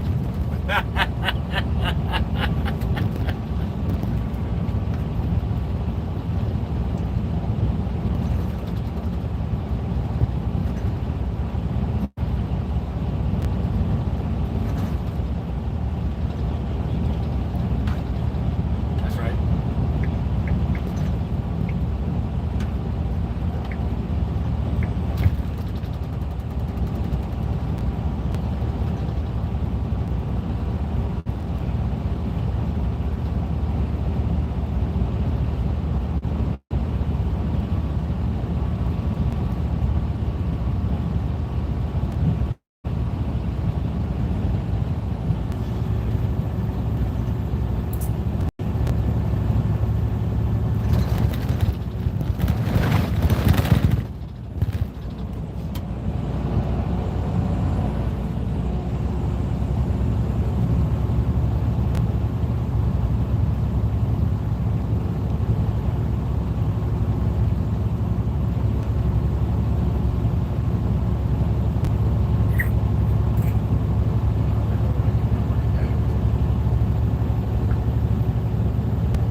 about to go do laundry this morning and everything. We was just about to leave the truck.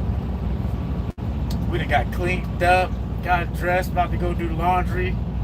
Was waiting for you guys to get off to see what was going on this afternoon, and then we got the call.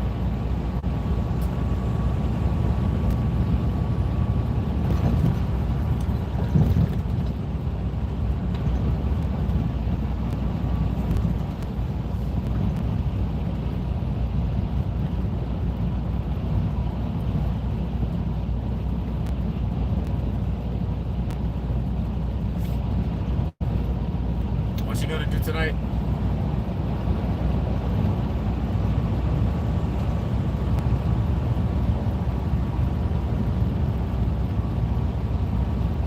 What you doing tonight?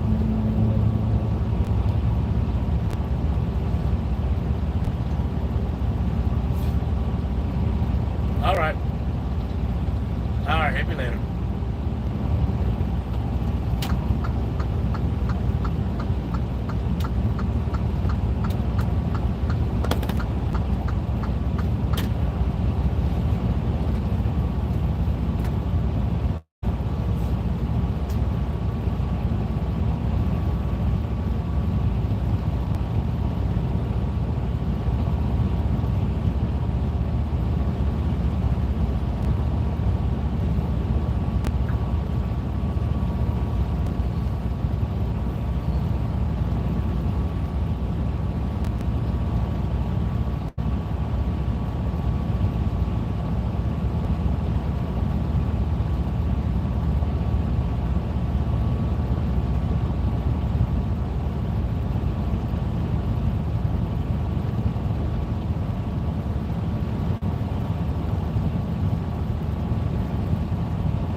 That was fast.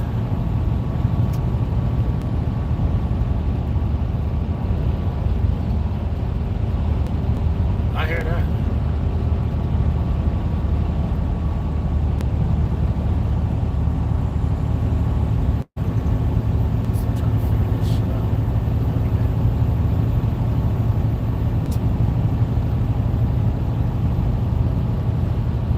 Count cards. Oh, cards? Like blackjack count cards? Oh. Oh.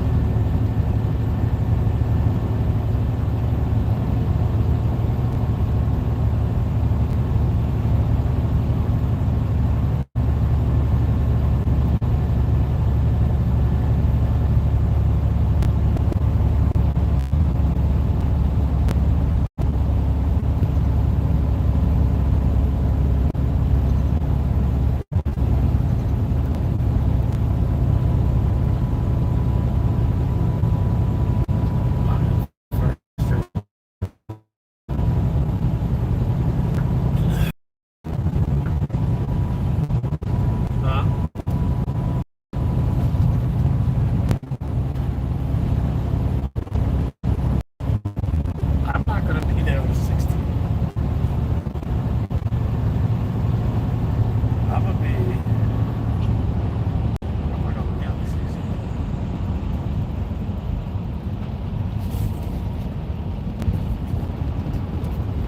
I'm gonna be in Pennsylvania. I got a delivery on the 60.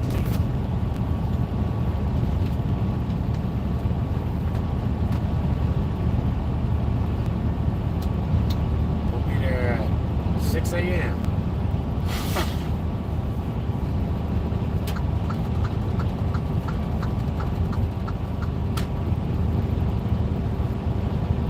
That's when How to Train Your Dragon comes out. But I'll take them to see it and y'all can talk about it. Let the kids rap about it.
have a video on my other channel about weird stuff, aliens and stuff like that. Thank you so much for anyone who watches the other channel. It's just a bit of fun. It's linked above and below for anyone that just wants a bit of escapism. There is a new player in the supplement game.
As a matter of fact, I do. I've got a shift at M2 Mart today, so could you help me out?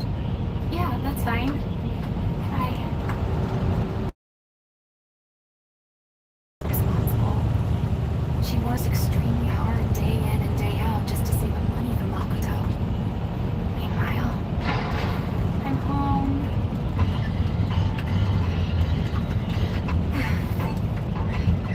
You having sitting there, Dad? I was planning to turn the news on. Tsubasa, will you turn that game off now? Tsubasa?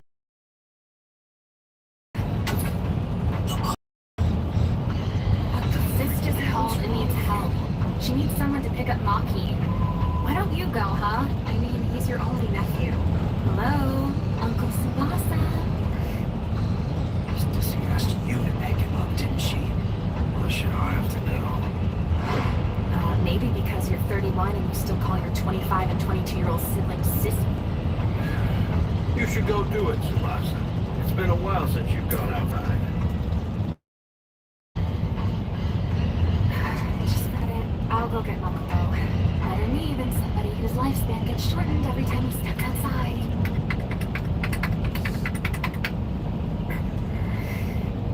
Don't you worry. We got this. Boys.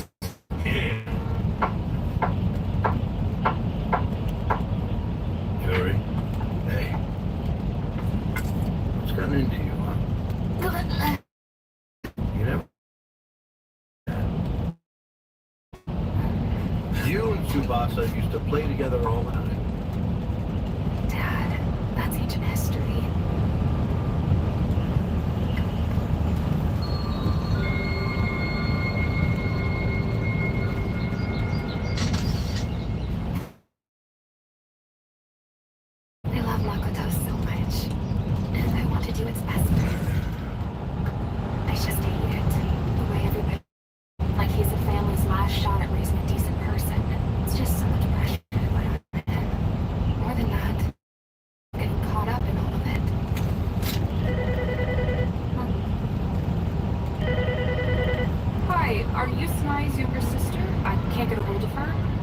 There's a man here at the school right now who's claiming to be Makoto's uncle. You don't know him? No? Then who is this man? Hi! Tsubasa! I'm kidding. Think of my hot nerd brother. Nerd? Yes. That's not funny. Sorry. Makoto seems to recognize him, so looks like it's fine. But the next time, could you please call in advance or have him bring a driver's license? Does he have a driver's license? Great. I apologize. Yes. Thank you.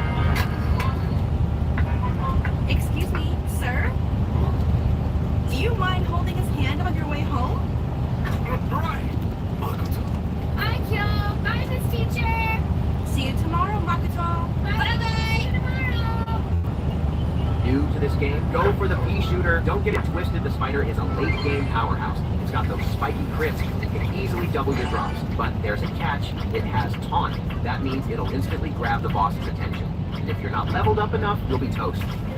But the pea shooter, totally different story. Sure, it starts with single target shots, but it has... Tomorrow, Makoto. Bye-bye. Tomorrow. Uncle, why were you calling me Makoto today? You always call me Maki. It's not me. Auntie Jury calls you Maki, remember? Be prepared when the time comes.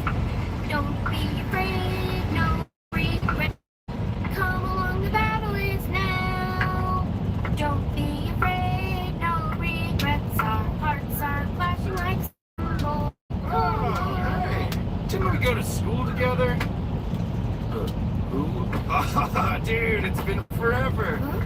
It's me, man. You don't remember me, do you? Give me a sec. I'm trying to remember who you are. Shouldn't we be watching the kid? Look.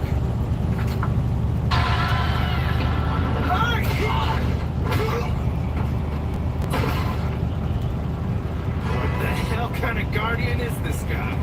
Almost pisses me off. I thought we were supposed to be grabbing a girl. What the hell?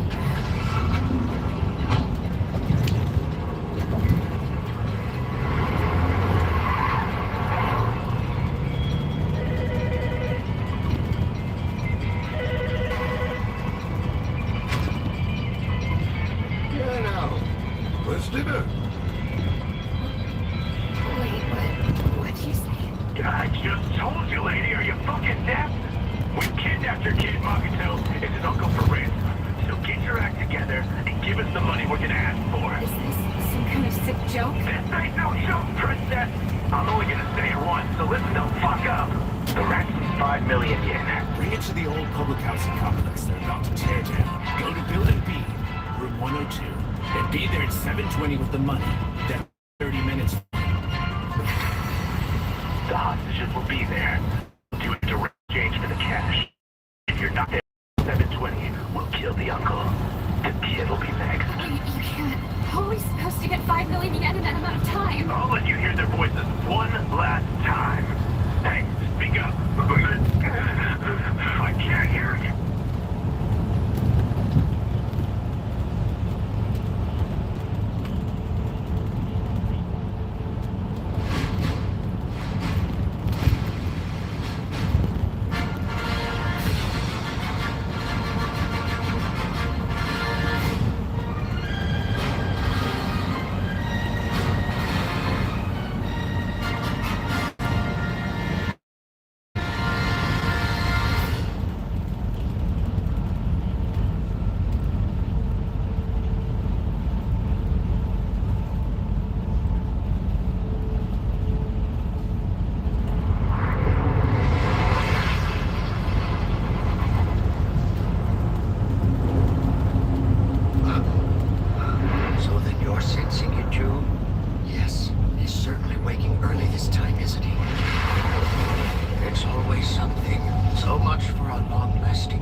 Huh?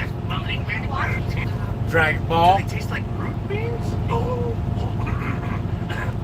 Yep. Lord beer tastes way to the float. Kind of like that trash, but not here. Hold on.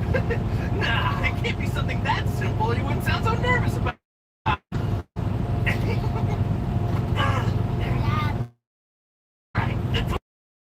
That's my type. Oh, now I have to know. That sounds juicy. Drop it though, boy. I'm not telling you. Fine.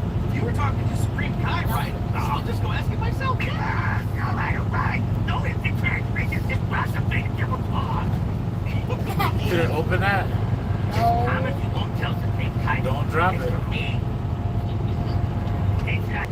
sure you put the cap on it even when it's empty. Purpose is to create life. What's all protected? Like supreme God. But there are also those whose purpose is to destroy. I wonder how many planets fall victim to his rampaging this time. There's the destroyer a week already. I still can't believe it. A few quick decades of calm.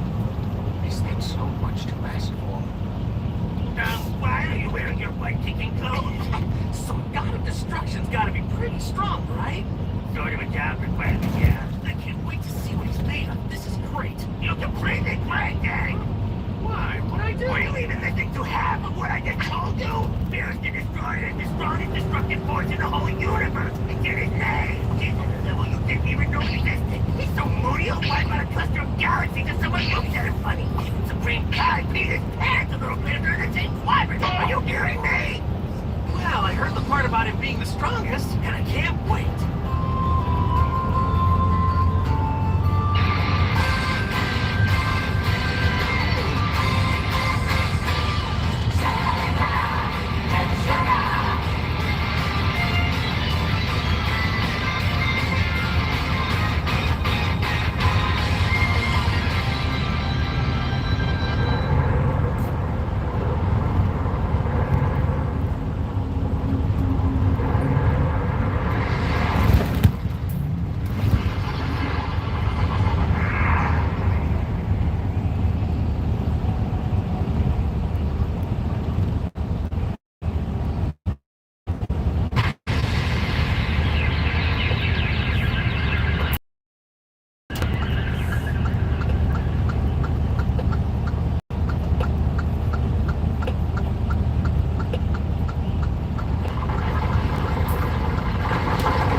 Don't fall back asleep.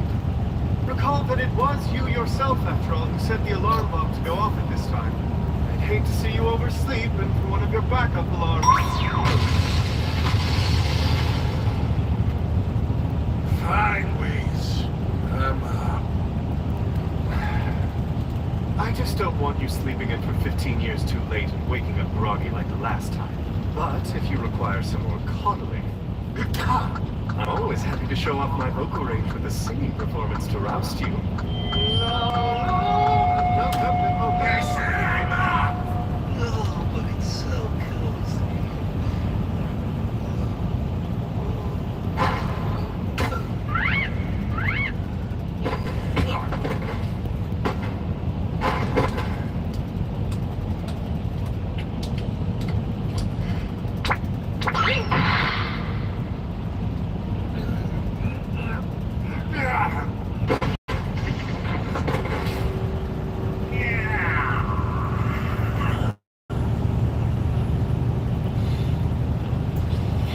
To count as truly restful slumber, I have to get at least 50 years.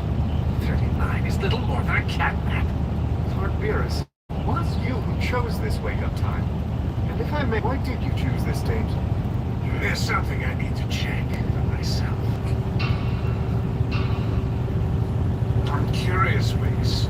While I enjoyed my own two brief slumber, did that upstart Frieza manage to eradicate planet Vegeta for me? Yes, without a trace. Good to hear it. They could have given the bubbling upstarts on that planet an eternity. They'd still be nothing but trouble. And I would have been happy to blow the whole planet up myself, but it's so off the beaten path. Would you agree? Rather use the time for a nap. All that said, I'm no fan of Frieza's either. So self-important. If we cross paths again, I'll gladly wipe the entitled bugger out. Impossible, I'm afraid. During your nap, someone already defeated Frieza. What? Someone more powerful than Frieza? Allow me to explain.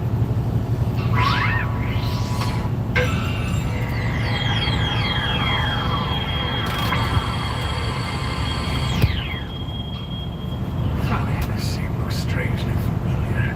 Who's that man in orange and blue? He is a Saiyan. Answers to both the names Kakarot and Goku. When you said Planet Vegeta was no more, I assumed the same went for the Saiyans. Yes, it's true. Most of them did perish. However, a few who happened to be on other worlds at the time were spared. Including, I should mention, the King's heir, Prince Vegeta. Isn't Saiyan hair supposed to be black?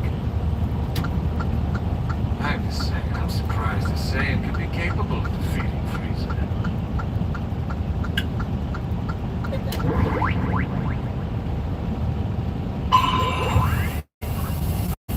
Well, the Saiyans harnessed a technique method of powering up whereby they transform into what they call a Super Saiyan.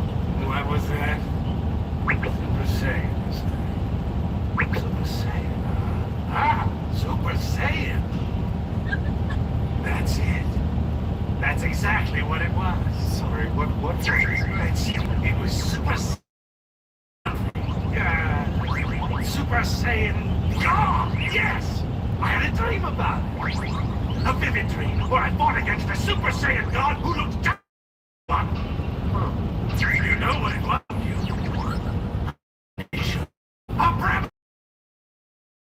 Just a dream. Forgive me, but your premonitions, they don't have much history of coming to fruition, do they?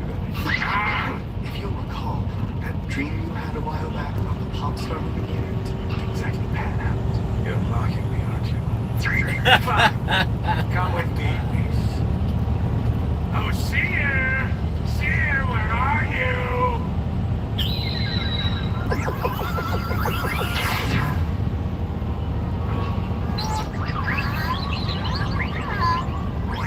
I was taking a walk. What is it? 39 years ago, did you not prophesize that in 39 years' time, an arch-rival worthy of me would appear? Did I say that? Yes, that's what you said. Yes, I did. Hear that? The seer's prophecy confirms my premonition. An arch-rival of mine will reveal himself soon, and he shall be a Super Saiyan God! This all sounds rather far-fetched to me. It's difficult to imagine one such as yourself even having an arch-rival or appearance. Well, even if the Oracle Fish exaggerated the strength of this particular law, the fascinating adversary is due to emerge, and that's why I prematurely woke from my slumber. Ah, I see. That's one mystery solved. So, I take it this means you intend to pay a visit to the Saiyans? Of course I do. I must track down this so-called Super Saiyan God. Super Saiyan God, Super Saiyan God. Such a grandiose, over-the-top name, isn't it? Sounds tacky, if you ask me.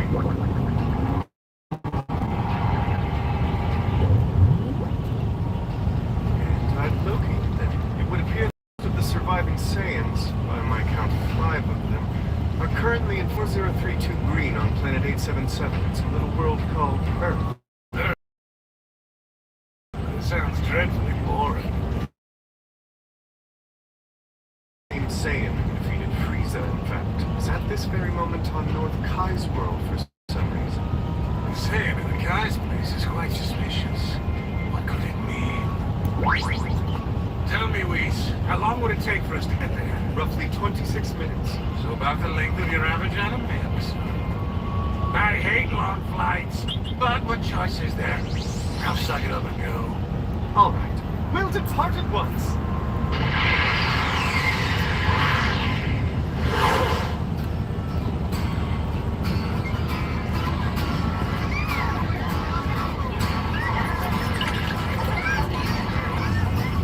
Bulma, we'd all like to wish you happy birthday!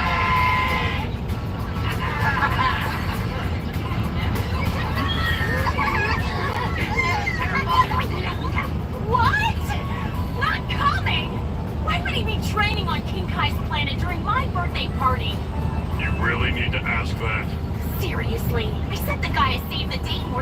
months ago. Hey, where's Vegeta? Looks like he's off training too. I've just about had it with you Saiyans. I put on a tie because I figured Bulma's party would be a classy affair. That's just my tank top, right?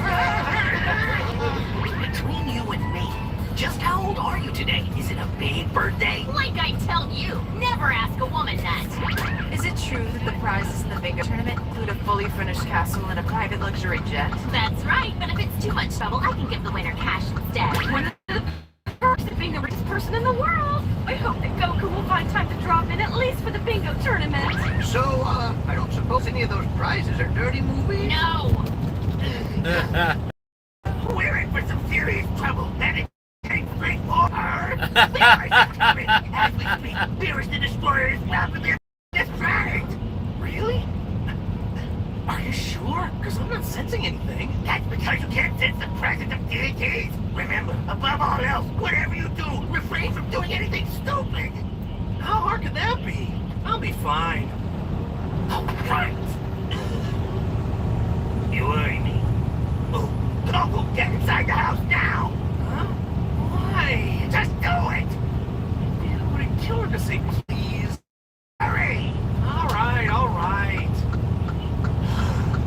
I don't understand. Why would Beerus come here of all places? Doesn't make sense. Why indeed?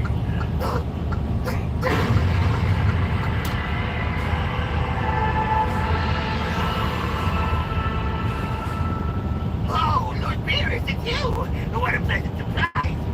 Welcome to my humble abode. I appreciate you coming all this way to see me. Look, well... It's been a while. Hasn't it going, guy? You know, I must say, your world is on the small side. Huh? Well, yes, I suppose it is a little cozy. Please excuse the, cramped accommodations. Long ago, after Lord Beerus lost an especially spirited game of hide and seek, he destroyed this world, shrinking it. Really, Louise? I did that.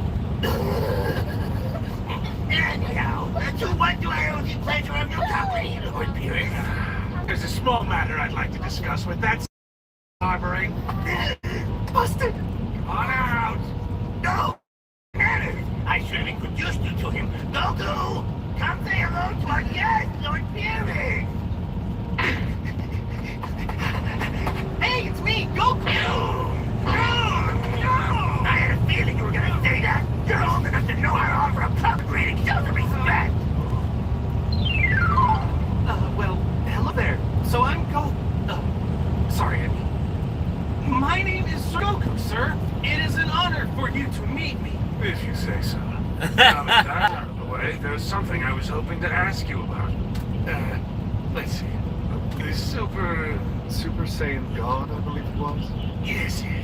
So now, what can you tell me about the existence of this Super Saiyan God? Super Saiyan God? Let me think. Well, I know all about just plain old Super Saiyans. But this Super Saiyan God stuff isn't ringing any bells, dude. I know not of it, good sir. I must admit that this is the first time I myself have heard any mention of a Super Saiyan God. I see.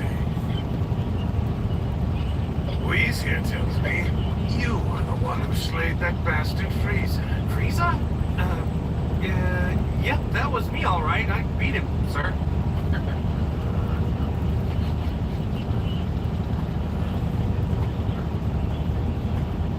It doesn't seem possible that you could defeat him as you are, but I understand you're capable of transformation into one of these Super Saiyans. Yes, it's quite the power-up. You're very well informed. And yet, you know nothing of the Super Saiyan God. Say, Whis, is Prince Vegeta able to turn into a Super Saiyan as well?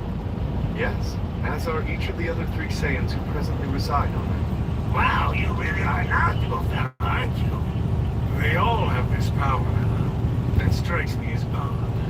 Though, perhaps I'll need to go ask them instead. But Lord Beerus, I doubt they know any more about a Super Saiyan God than Goku does. That may be, but I won't know unless I ask them, will I? It's time I checked out this Earth. About that. You're not planning to destroy it or anything, are you? As long as nothing that happens there annoys me. Hey, listen. You're supposed to... Sorry, I mean Lord Bear, sir. I have heard that your lordship is incredibly strong. How about showing me just a teensy bit of your strength? Sir, you want me to demonstrate my power? What have you in mind? We can go toe-to-toe in a sparring match, even if only for a minute. Silent, Goku. That's enough out of you. I have lived for a very long time, yet never in all my years have I been issued a challenge such as yours. You certainly seem quite sure of yourself. Or could it simply be that you're just an arrogant fool? Yes, he is a fool. He's a big, dumb, stupid fool. Just look at him. Why not? Go ahead and come at me with everything you got. Sweet! I mean, thank you very much, sir. But are you sure you want my full power right off the bat? If I hurt you, I don't want you getting all ticked off and taking your anger out on this planet. You have my word. Well, let's begin.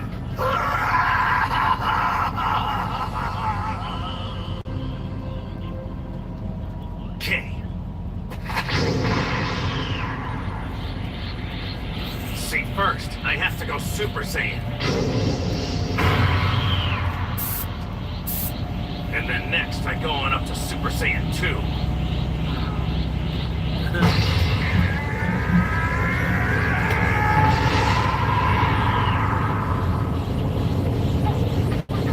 Now, finally comes the one you've been waiting for. The legendary Super Saiyan 3.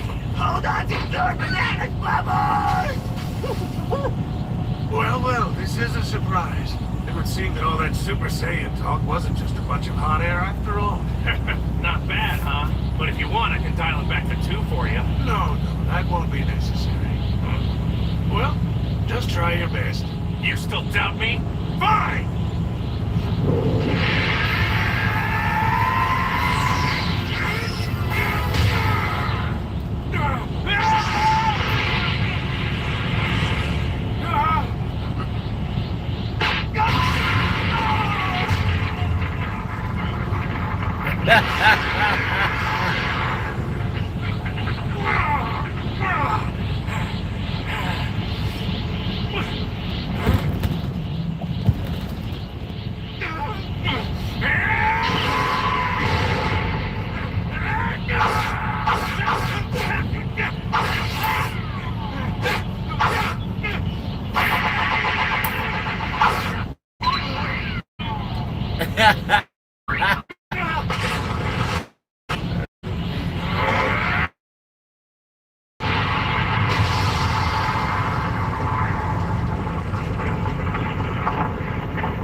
Our time here has come to an end.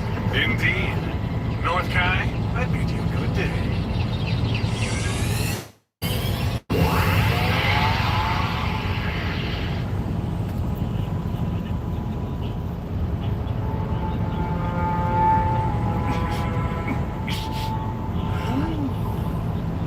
You got your butt kicked up, Dum. I'm surprised you're still alive.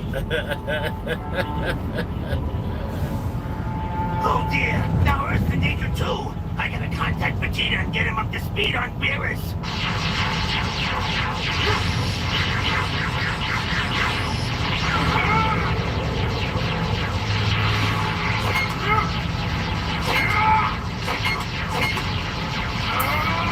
Hey buddy, it's King Kai. Can you hear me?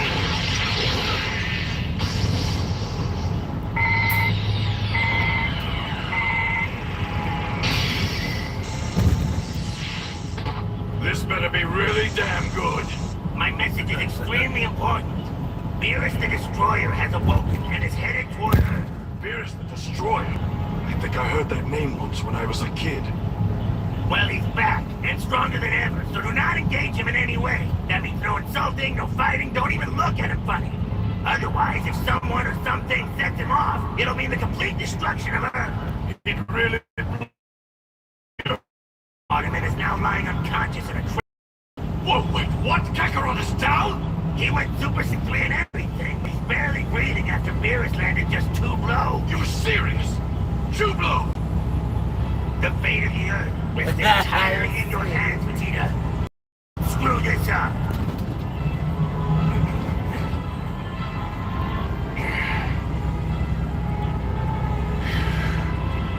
That is so cool to know that there's a Saiyan that powerful. Beerus called it a Super Saiyan God. I can't forget that. Oh, good. You're finally here, Vegeta. But this is my birthday, not a Halloween party, so why are you sitting around in your combat gear? What's wrong? You look even more sullen than usual. Mad that humans do this little thing called aging and your poor wife is another year older. Forget the powers. The best part of being a Saiyan must be never having to worry about losing your looks. Shut up! It's my birthday, jerk! I can't shake this pit in my stomach. I'm the great Prince Vegeta. Don't be scared. Can I? What's up your butt? Beerus the Destroyer. I know the name, but I don't remember the face. Prince Vegeta, I presume. You've grown into quite the warrior. Alas, this energy from which you all draw your strength has no effect upon deities like myself.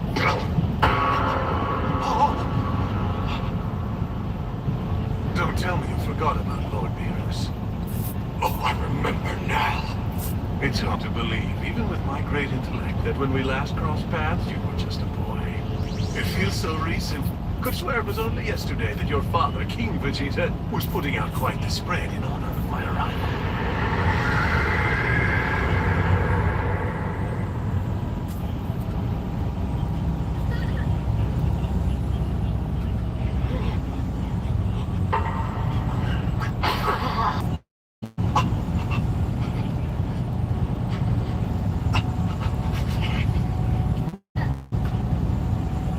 Beerus the Destroyer! My lord! I wasn't exaggerating. I can tell this. I've got to keep him even. It looks like it's a spring cotillion of some kind.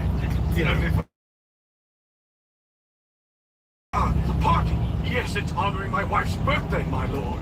The prince married. He must introduce me. I can pay my respects. Lord Beerus. I can't forget my own beard. Travels throughout time and space. Phrase Super Saiyan. A Super Saiyan. So that's enough. Possible your prophecy was wrong. Forget such things. Place never with always. Yeah, you're putting me in no bad mood, Whis. So this is what you'd rather talk to than your wife on her birthday. You gonna introduce me to me? Bulma, this is Lord Beerus. And, please, madam, call me Whis. You guys are old friends, huh? Well, I'm Bulma, Vegeta's wife / birthday girl. Don't I look great? Pleasure to meet you, Bulma. Wow! Since when did you make friends with guys who have such good manners? I know. You're not from around here, are you? Probably aliens from another planet, right? Okay, fine! We were vacationing in a nearby galaxy and happened to sense Prince Vegeta's energy. Vacation? We'll stick around and see how we Earthlings like to party. The more the merrier, I say. Hey! I would hate to impose on your party, but history shows I'm not one to turn down a spread of food as delicious smelling as that one. Go for it, boys. Dig in. Come on, let's crank this mother up a notch. Woo! Hey, look, guys, we did actually accurate.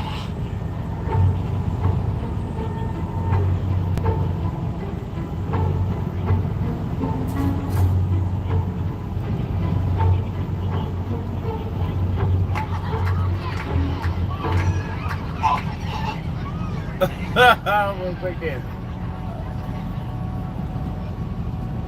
I know the Dragon Balls have got to be close by here. This thing doesn't lie, it's on top of all 7. I know the last try didn't turn out like we wanted, but I'm feeling really lucky this time. By the end of the day, I'll be filthy rich. What? Hold on, what happened to world domination? I realize conquering the world's easier when you're rich. Plus, I'm tired of eating at soup kitchens. It's so unfair that we can't even land part-time work because we're all stuck in these fat little baby bodies. Calm down. So are you? I am an emperor! Emperor I don't want to point fingers, but earlier when Shenron offered to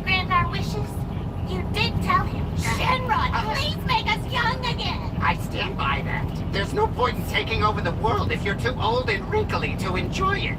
I understand, but this is still way too young. Well, it was good news for me. When you're aging in dog years, you need all the youth you can get. I don't care what you two idiots think, just go help me find the Dragon Balls! And if you can't find them, grab anything that looks valuable. Sir! Go!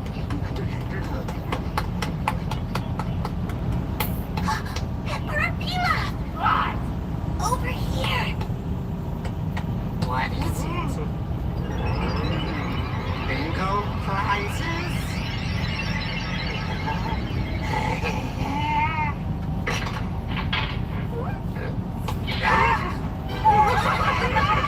There's no way! All of these are bingo prizes? You're giving away a castle! Ah, damn it! I'm so jealous of these rich guys! I'm tagging your prizes! Take that! And that! And that! Real mature. I know. I bet they're hiding the Dragon Balls in this castle. Emperor Pilaf! Did you find them? No, but they're runner-up wins a year's supply of canned hams. See? Okay, grab a box or two. And the second place prize is a... Oh, that's the biggest diamond on this planet. Put this ahead of the ham show. If this is the prize for second place, then... The prize for first must be...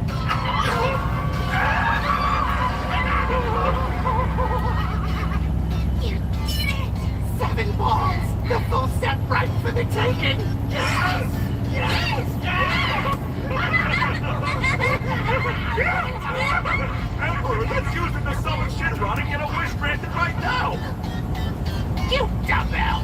If we summon a huge dragon while we're still indoors, that's the whole building on top of it. Who's in here? What are you doing in the prize room? We're old friends of the boy who lives here. What? You're not my friends. Hold on, wait, you're the boy who lives here! Is that monkey talking? You're not a monkey I've ever appealed on! Hey, we're here to rip the joint off, remember? You shouldn't be telling this little brat your real name. Hey, cont! Come get a load of this blue talking monkey I found hiding in the prize room!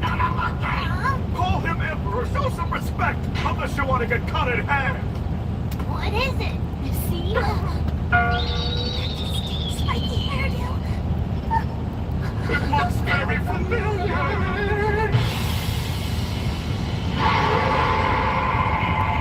Everybody grab it!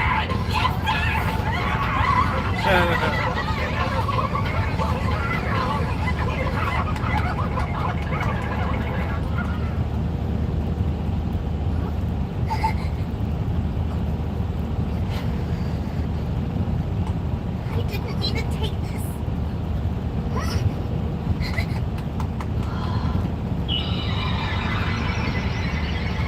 Wait for me! I'm coming! Huh? Wow, even by our standards, that was pretty strange. Yeah. Hey, what was that all about? Had you met that girl before or something? Trunks, did you used to be friends with her? Oh, her? She's actually my main squeeze. Oh, pretty jealous of me, aren't you? So you're like boyfriend and girlfriend? Well, yeah. We hold hands when her dad's not looking. Awesome. Yep.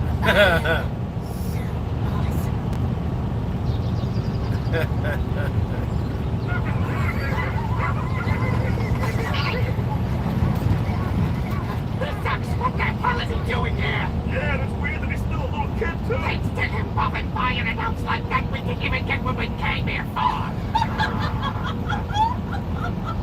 What's so funny? Prepare to be dazzled by stars! I used the diamond to distract the boys while I ran out with this in my pocket. They don't have a clue the 4-star Dragon Ball has gone missing thanks to me. You've really earned your keep this time! Yes! But wait a second. We can't wish for money with just one Dragon Ball! Oh, don't worry. I got it all figured out. We'll demand a huge ransom from them.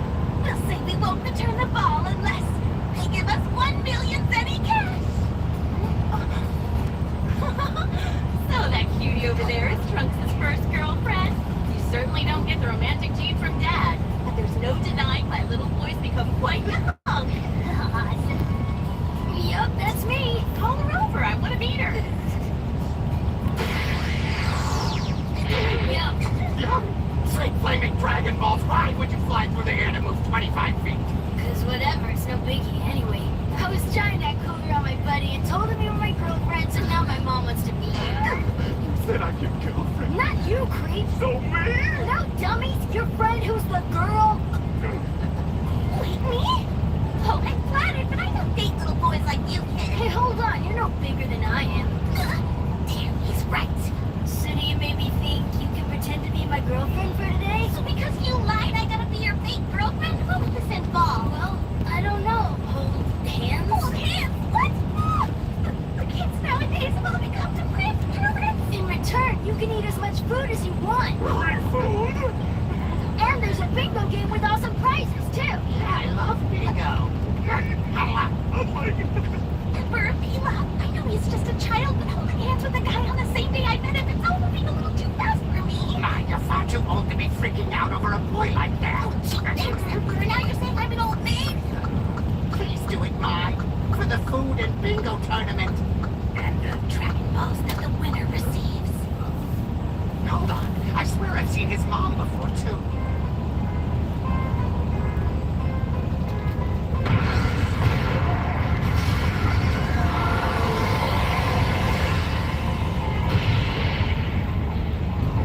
It was decades ago! I think that's definitely her! And that spiky hand kid from earlier is the same one from back then, too! Guys, I'm starting to get worried about this! Alright, let's go. Okay. These takoyaki balls are a fascinating dish. So delicious.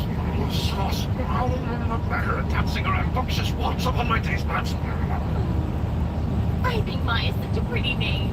And how old are you, honey? 41 in March. Teasing grown-ups isn't cool, dude.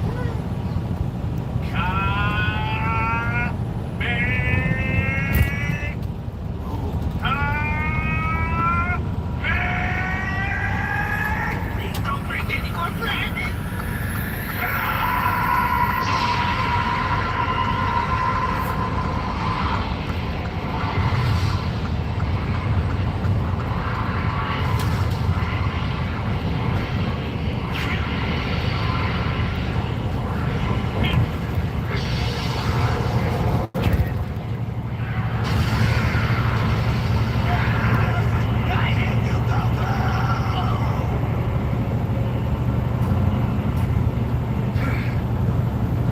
Damn it. This won't work. It's not enough to defeat Lord Maris. I think he may be the strongest opponent I've ever faced. Hey, King Kai! Bad news. Getting in a quick round of training isn't going to be nearly enough practice to help me reach this Super Saiyan God level. I haven't sensed even a pinch of Super Saiyan God energy since we've been on this uncouth planet. I was very much looking forward to meeting you. From doing what humans call movement, I've learned that the only true Saiyans are Vegeta and Goku. The rest are only half-breeds and children of them. Now, for the highlight of my birthday festivities, it's bingo time! I think we can all agree the castle and the airplane are amazing prizes, but both pale in comparison to the grand prize of a complete set of all 7 Dragon Balls! All you have to do is win the tournament and you can get any wish you want granted! Those Dragon Balls resemble Planet Namek's wish orbs. Seems quite reasonable. I believe that Earth's guardian is the right. I recall that gathering the orbs together summons a dragon, then grants the orb's owner any wish he so desires. Hey, wait a minute! I only killed 6 Dragon Balls! Which means the force are all gone! Trust me, guys, I swear I counted the full set an hour ago! Hey, Mom, if you're ditching the party already, you at least gotta give me your digits to call. I don't know any codes are using now. Wait, hold on. You fool! Guys, help me! I fell right into that trap! If you hadn't shrieked, they'd be none the wiser. I never wanted it to come to this.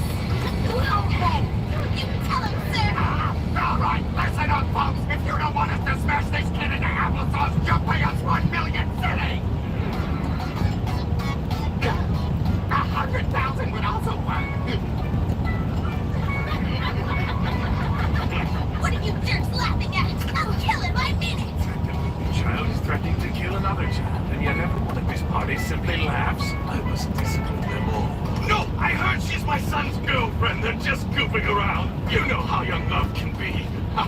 We're not goofing around here. Where's the money? I want to break up. I want to break up. Forget the bingo tournament. This is way more entertaining. I want to play your hostage game too, you guys. Those who would commit evil, beware. The all-powerful Great Saiyaman is here to save Trunks from his evil girlfriend. Yeah, get her, Gohan. How strange this is. Could that oddly dressed man be the Super Saiyan God? Oh no, he's just playing too. Kakarot's son Gohan is pretending to be a superhero. If you're gonna shoot someone, young lady, shoot me. I'm not gonna shoot you. Back off, man. No, seriously, shoot me. Let's kick things up a notch, yeah? Make it more dramatic for the rest of the party. Oh, and don't just fire once. Panic and empty the whole clip into me, okay? Sound like a plan? You're crazy. I fought next to Gohan in tons of battles. He's fast enough to dodge almost anything. Don't aim for my hands or feet either. Let's just keep it simple. Only aim at my upper body and face. All right then, villains. You may fire when ready. You asked for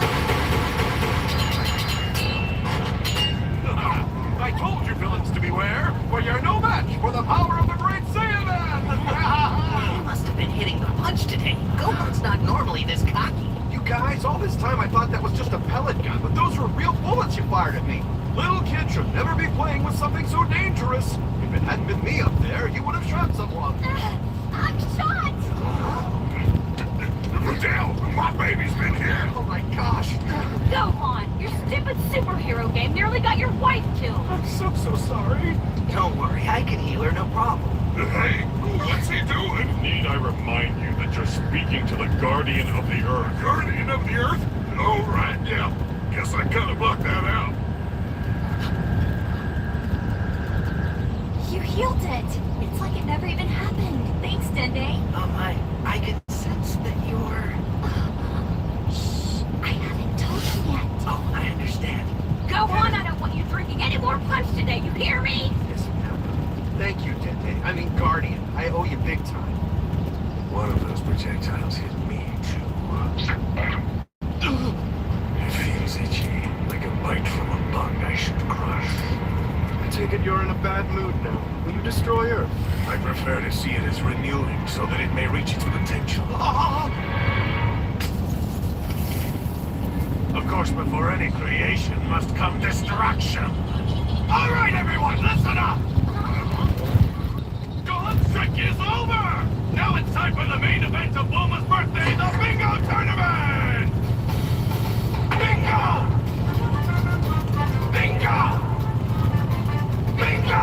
Okay, he's been drinking more than Gohan. My time bingo! Ha! This is a fun place to be! Oh, yeah! The food is tasty too! Yum! Let's go! Play-o! Let's be friends! Oh! Good time bingo! Time to play some bingo! Olé! That was certainly something. Indeed. I never figured Vegeta for such a poor song and dance man. Though he'd give you a run. Now you're just being hurtful. Well, let's say we make another orbit around planet Buffalo table.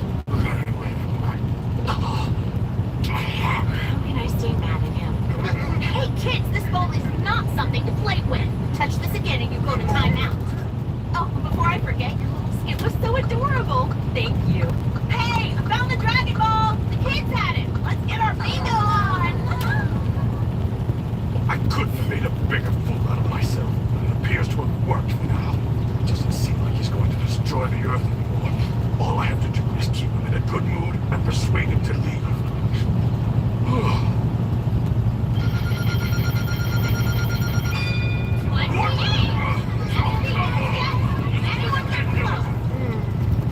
Lord Beerus, have you had a chance to sample this creamy confection they call pudding? It looks like sludge, but it tastes like otherworld. Oh, pudding, you say? Sounds delicious. Where can I find it? Why, it's right by that big feast.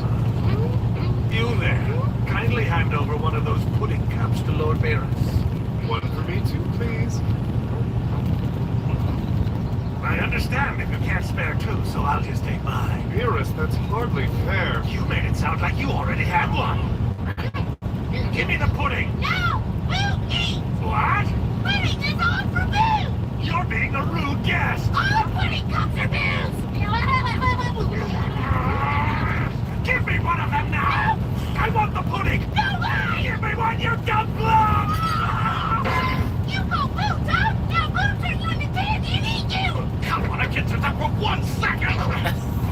You made me mad!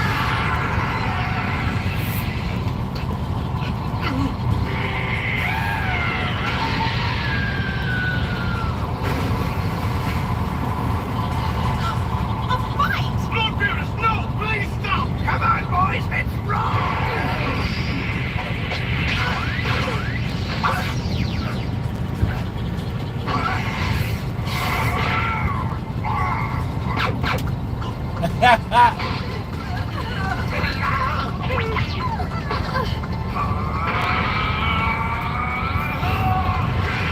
This is what happens when mortals don't share their pudding.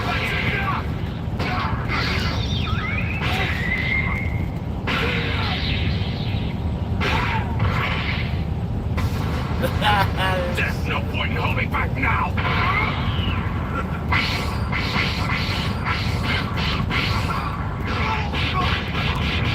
Here you go.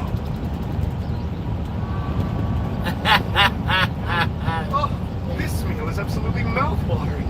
What do you call it? I must have the recipe. Oh, it's just a sushi plate. Oh.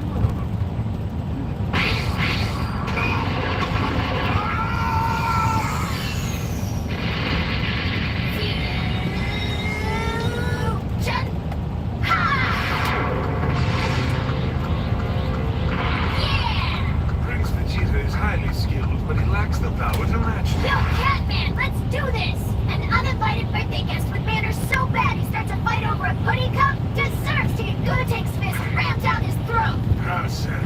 You Earthlings have no idea how lucky you are to know the delight of pudding. But for me, it's a taste always just beyond grasp, at least for the last 5 minutes. Pudding! Oh, even the name is resplendent in flowing deliciousness! I thought you'd never shut up! Gotenks, you have no chance of defeating Lord Beerus.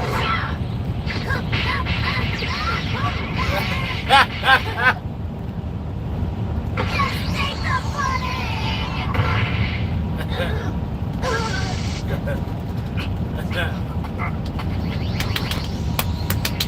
I knew you'd be the strongest opponent I ever faced. But I still didn't think it'd be over this quickly. Not the ending I wanted. I don't get a pudding cup, and the Super Saiyan God's not. It's time to punish Earth.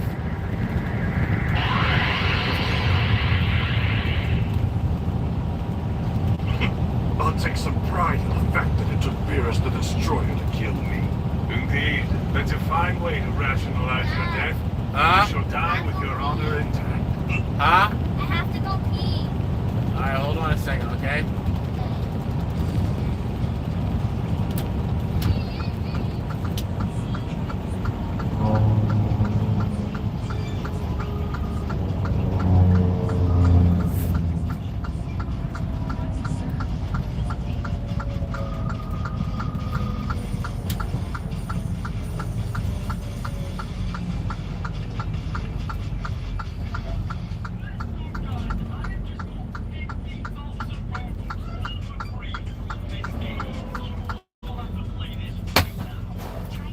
Alright, let's get out the door. Hurry up. Come on. Get out the door. Out the door. Come on. Watch your other shoe. Don't let it fall out. Hey, get the other shoe. Don't let it fall out. Come on, man. Listen to what I'm telling you. Move it over here.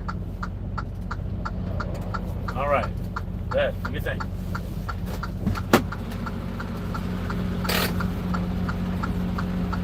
Where you going? I'm not going anywhere. Okay. I'm sitting down here so I don't be on the side.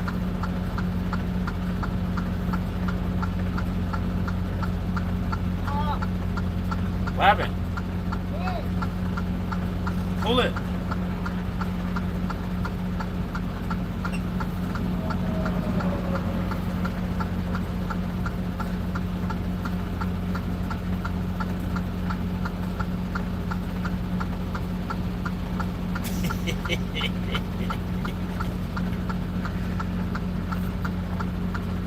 Good? Yeah. Alright, push that. Hard. Alright.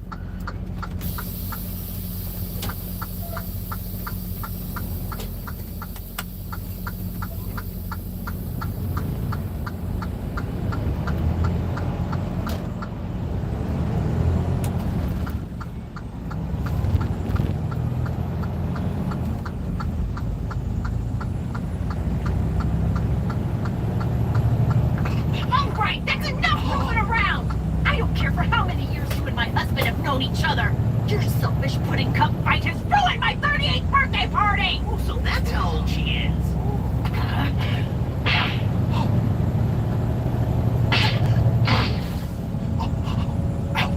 Dare you! That's my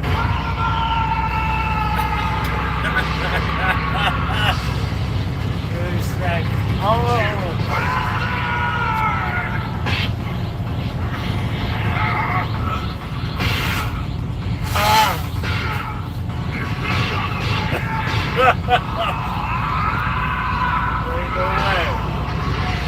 This is incredible! Vegeta's anger over Bulma getting hits made him even stronger than Goku!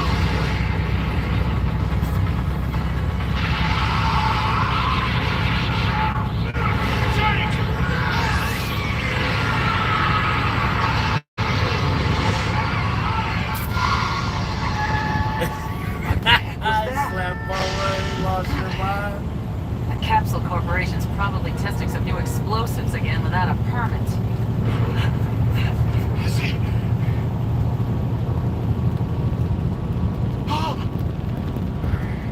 Impressive show, but it only proved you're not the Super Saiyan God either. I shall leave then, but only after destroying the Earth. Please now!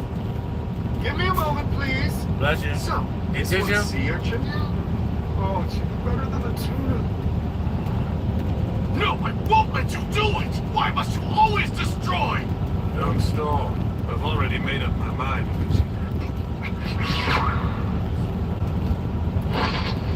Vegeta! Vegeta, no! Please, come on!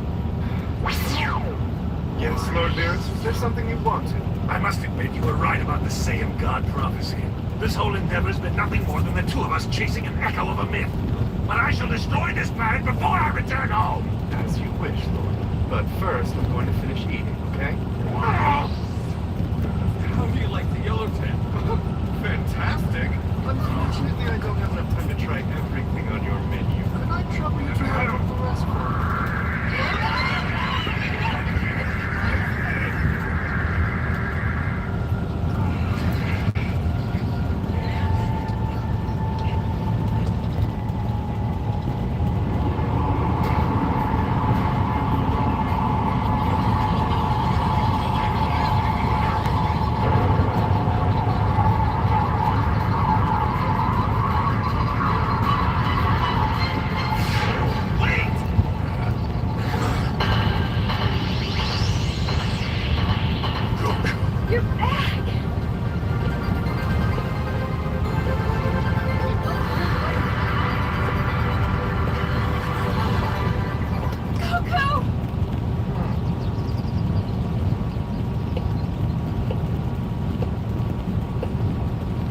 You shouldn't have come back. Unless you finally figured out the Saiyan God prophecy. I haven't worked out all the kinks to it yet, but I do know I can't let you blow up the Earth. Destruction is in my very name! Believe me, I'm aware of that, Lord Beerus. But just this once, can you please give us a pass? And if I do, will you still fight me? Yeah, I would love to settle the score, but I'm sure I'd get killed. No matter what power level I'm at, it won't be a fair fight. That's it! Hey, Lord Beerus, I need a minute to try one last crazy idea. Idea for what? For summoning this Super Saiyan God guy you want to meet. I think I know how to do it now, but it's not going to be easy. I'm listening. Can you give me like 5 minutes? Just a little time, that's all I need. Please? All right, you got 5 minutes. Yes, thanks!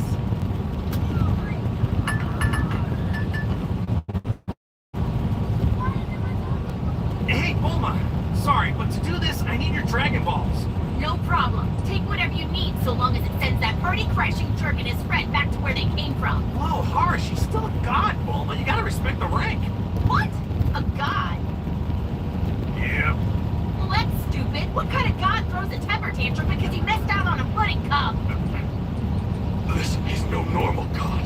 He's a god of destruction, the last kind you ever want to encounter. His name's Lord Beerus. He's the strongest being in the universe. His name alone's enough to scare the crap out of King Kai and Supreme Khan. Attention!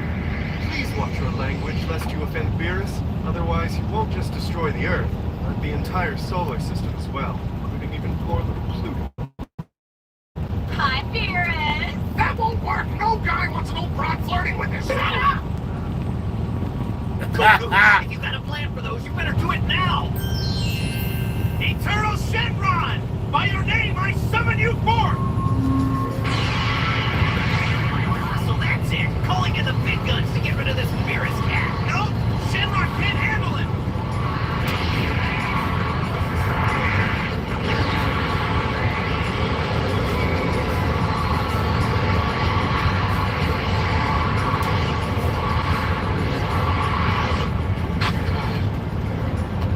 Now what's going on over at Capsule Corp? Those rich people always throwing the craziest parties. I am Shenron. I shall grant you any wish. Now speak. I gotta make this fast, Shenron. Have you ever heard of a thing called the Super Saiyan God? A Saiyan God? I'd like to hear his answer to that question just as much as Goku. Yes, I have. Seriously? You really know about it? Yes, I'm serious. Is your wish to know whether or not I know of the Super Saiyan God? No. If you know where a Saiyan God is, I want to use my wish to bring him here. I cannot, for one does not yet exist. The Super Saiyan God can only exist temporarily in your world, when multiple Saiyans project their energies onto another. Can you go over that one more time? So many questions, yet no wishing. Speak your wish now. It's more for Lord Beerus. He said he'll blow up the Earth unless he meets a Super Saiyan God, right? He's here? The Lord Beerus? Oh, pleased to meet you. I've heard things. Likewise, but I'm in a rush, so tell them how to summon the Saiyan God. Oh, right. Has anyone ever seen Shenron frazzled? Long ago, a small group of pure-hearted Saiyans questioned the evil committed by their race. The good Saiyans decided to lead a revolt against the bad, and to ensure victory, pooled their powers to create a savior, a Super Saiyan God. The savior easily defeated the evil Saiyans with his immense power, but he then vanished as quickly as he came, as the energy the Saiyans had offered him could not last for long. In time, evil again took root on planet Vegeta, and the memory of the Super Saiyan God became myth, nearly lost altogether, but I still know how to... I've never heard him talk for this long. Are you following all this, Vegeta? She's explaining it. 5 Saiyans with righteous hearts must join hands and instill their inner light into another. With his friend's energy flowing through him, this Saiyan shall then take the form of a Super Saiyan God. I have given you the knowledge you desired. Your wish has been fulfilled. Please excuse me.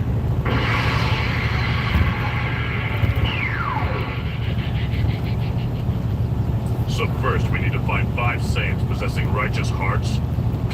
Good luck. The only 2 who are close to righteous are Gohan and Goten. Hey, don't say that! Sure, Vegeta can be a jerk sometimes, but what about my Trunks? He's just a little boy! Any boy that young who already has a serious girlfriend does not have a righteous heart. Oh, shut up, you mean old prude! I bet you're kind of jealous of it. Yeah, Piccolo. And are you suggesting that Goku's impure too?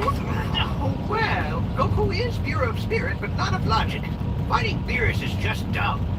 Whether that still adds up to him being righteous, I don't know. What? Is that fat geezer? Hey, what do you call me? I'm a wise elder. Would you please shut up for 1 second and call forth the Super Saiyan God?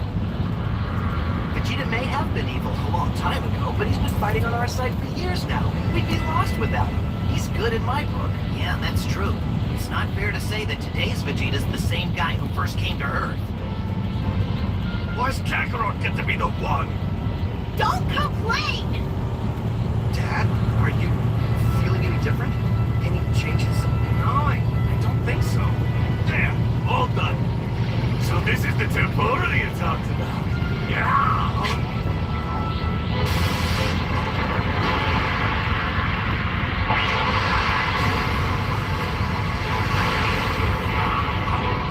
Give me one of those too.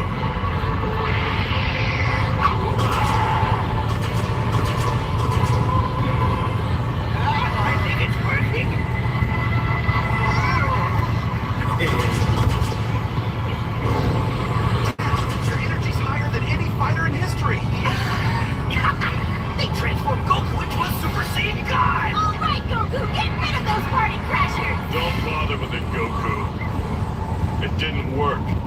You don't have the full power of a Saiyan God. Yeah, but... You did briefly become stronger, but only because you absorbed the other's fighting energy. He's right, I'm afraid, Goku. Yours was a superficial boost, not a transformation in form. You're still no god. Damn. I think the Catman is right. It's true. I still don't feel strong enough to beat him. Uh-oh. May I please have your attention? You may have misunderstood. Shenron specifically said that the inner light of 5 Saiyans with righteous hearts must be instilled into another. That makes the total number you need 6. So it didn't work because we goofed up the count? 6 Saiyans? So one more? Where are we gonna find that? I know! Vegeta, don't you have a nice younger brother somewhere? Can you ask him? He lives in some faraway planet. I don't even know in what part of the galaxy. You mean you didn't think to get his address or phone number? All right, that's enough. I thought I'd get to meet the god, but I guess not. What a disappointment. I think I'll head home for a much-needed nap after I destroy the planet, of course. Hold on, Lord Beerus. There is one more Saiyan here. What are you talking about? Who's the other Saiyan? Well, he's not quite another. He's not strictly Saiyan like Goku or Vegeta, but I know he has Saiyan blood to go with a righteous heart. Oh, you can stop beating around the bush. Believe me, I'd love to stop Beerus, but I'm full-blooded Earthling. I'm not talking about you, Dad! You guys, Videl is pregnant. Growing in her is Gohan and Videl's quarter Saiyan child. Are we really having a baby? We are. I wanted to surprise you with it, but now's as good a time as any. I'm a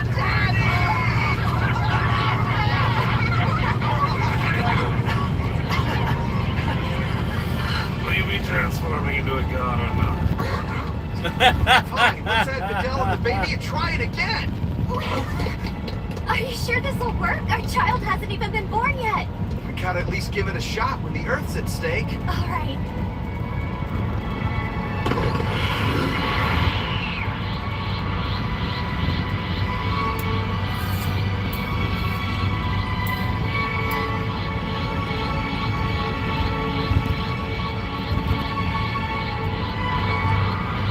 It's our last chance. This has gotta work.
Still looks like regular Goku to me. Well, yeah, basically. But look at his hair. It's turned completely red. I think he dropped a few pounds too. It's weird. I can't get a read on his power. Are you pleased, Beerus? It seems their efforts have been quite successful. Yes, it's my reward for being so patient. Wait, really? So you think I've actually transformed into a Super Saiyan God? We should know for certain once we start our battle. So, are we ready to begin yet? Yeah, as long as you keep your word. Why, of course. If you can prove you're stronger than me now, I'll happily do you the favor of not destroying this world. Fine. At least that gives us a shot, right?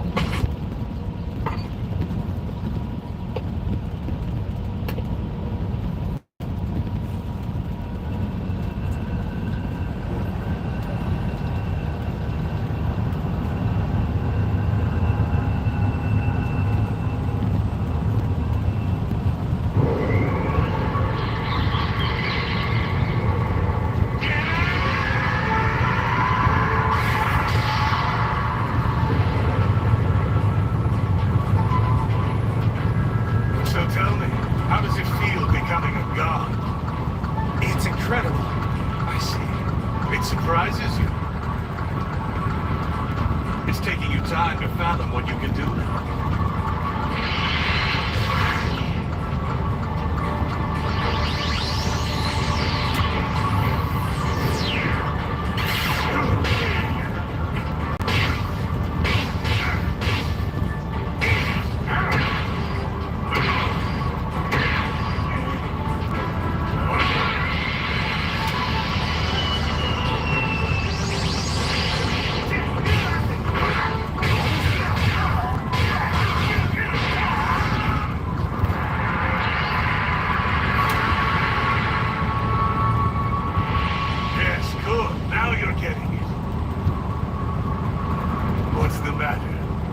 disappointed?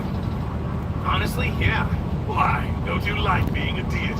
It's not the power. It's what it took to get it and what that means. I don't think I follow. It's a level of strength I can't reach on my own. And that limit disturbs you? Yeah.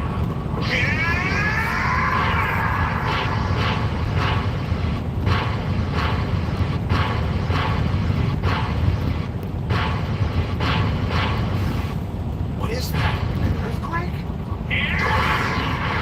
You say such interesting things, Saiyan. Aren't you happy to have friends willing to help you become a god? Yeah, of course I am. But it's not my strength. I spent my life pushing myself to be the strongest, and now I learn there's a power level I'll never reach on my own. And I hate that. If that's so, then why did you agree to do it? Because at least this way I have a chance to beat you.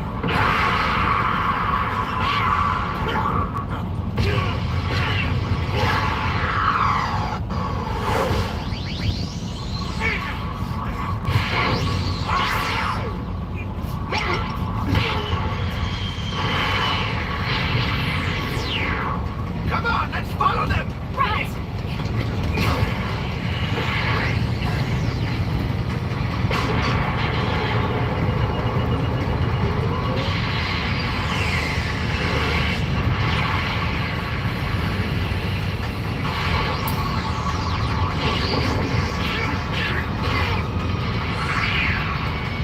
Looks like they're ramping it up.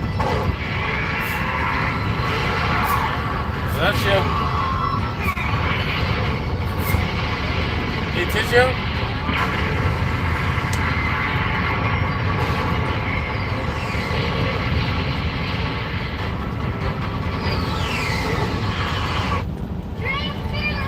Protect your family's dreams under our roof. American Family Insurance. It's absolutely captivating. Hey, man, translate that. Which one of you is real? It's writing up there.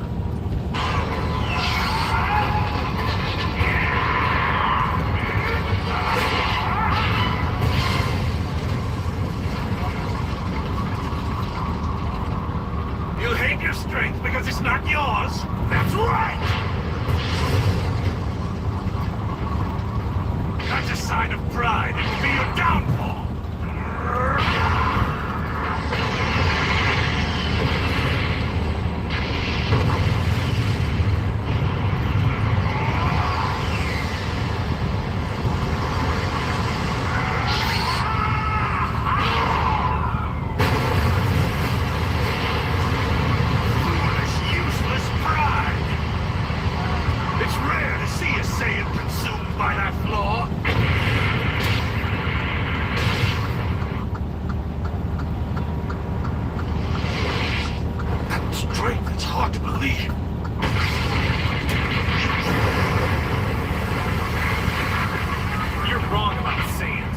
Vegeta's always been obsessed with his pride. It's way more important to him than it is to me. And yet the Saiyan Prince made a pitiful fool of himself on stage to protect his friends. That's right. I respect him a lot for that. It was a bitter pill to swallow, but he did it anyway, because he knew the stakes. Oh, just as you swallowed your pride to accept this borrowed power, I suppose. That's pretty much it. They've stopped fighting. What could they be talking about? The way it's progressing, it's almost like Beerus is training him. You should know I'm not satisfied either, at least not yet. Yeah? Why not? I still haven't even come close to using my full power in this fight. Oh, that makes sense. I've been going at about 80% myself. What? You're holding back? All right, fine. Let's see how you do at this speed.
He's changed. He's in trouble.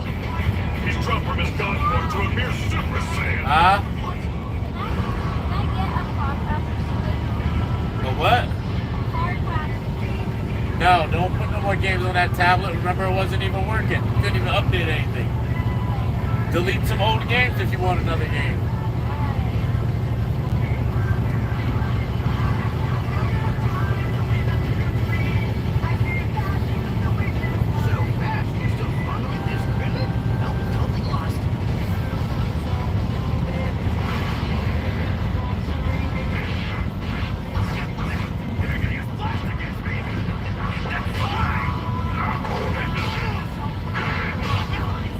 I got one for you!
to say that you give up? Well, I do. I do give up.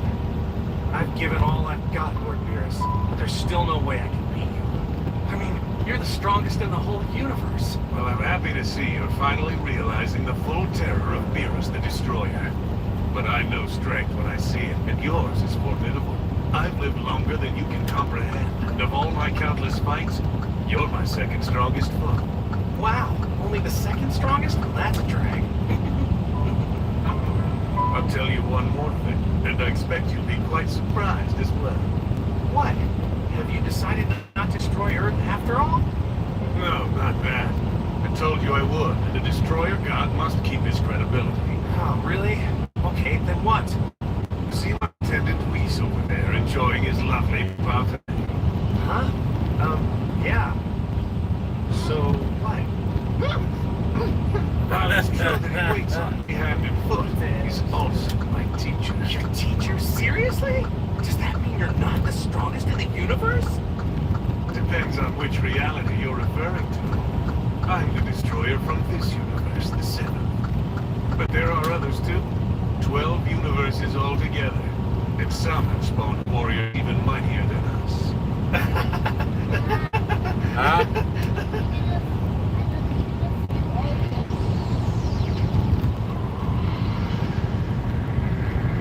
You deleted a few games? Okay.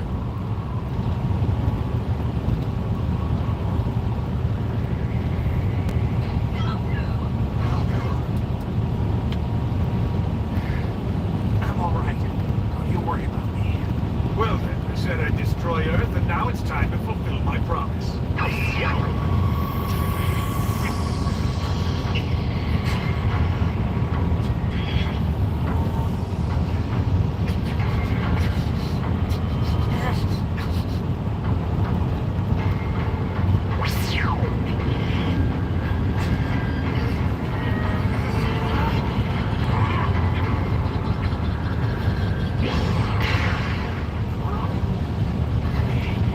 Look at that, Lord Beerus. You destroy Earth like you said you would, just not very much of it.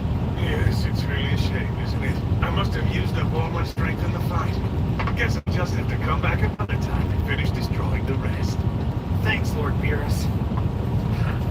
You know, one day we could make you Goku the Destroyer when Lord Beerus kicks the butt.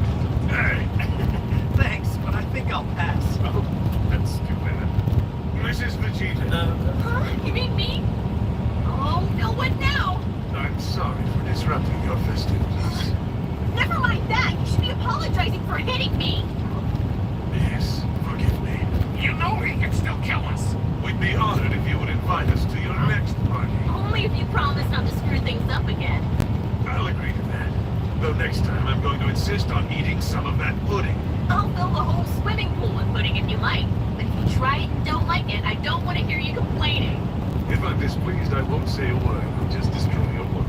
So if you come back to visit, we'll fight again, right, Lord Beerus? Of course.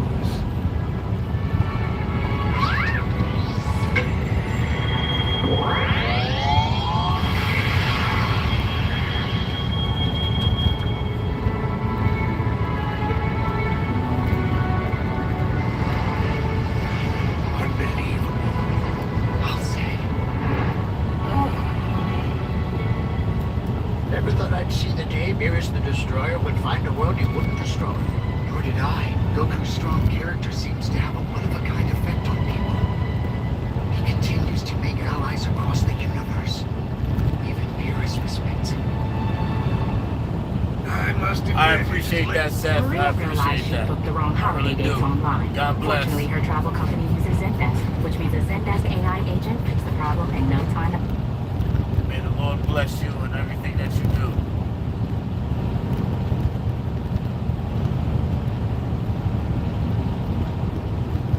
Thank you.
watching me, boy?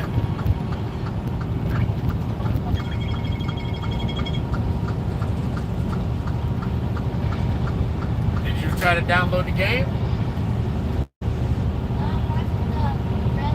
Okay. I don't know what you're asking. Can I get Among Us? Among Us? I don't know. Is it free? Yes, it's free. Did you delete a bunch of games? What? Did you delete any games? Alright, well, go ahead, get it.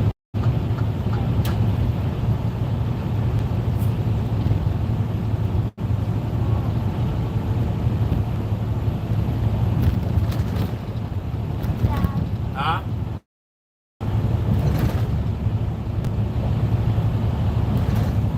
Nothing came through. Did you ask? Not on my end. Did you request?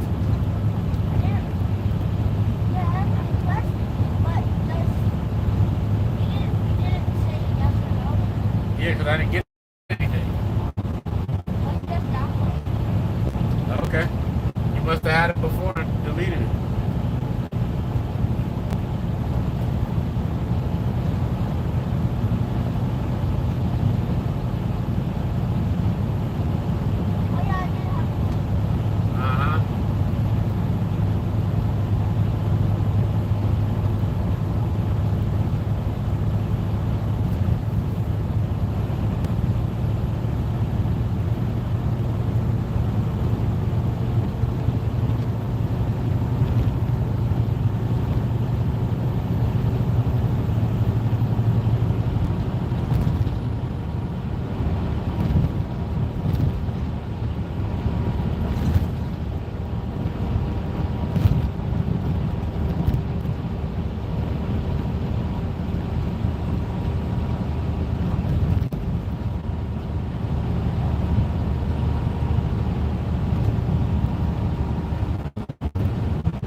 Are you hungry?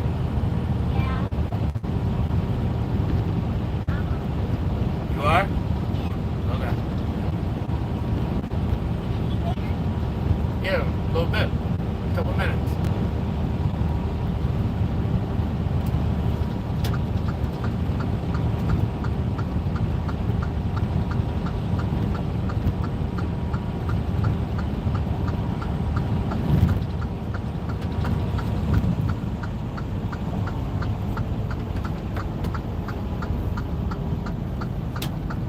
When did we get to Nebraska?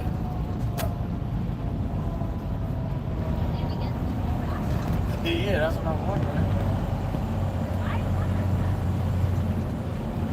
But I don't remember seeing the border.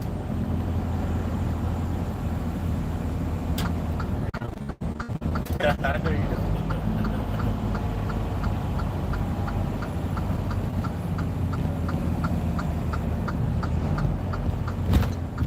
What does the portal look like? Doesn't look like anything. There's just a big sign.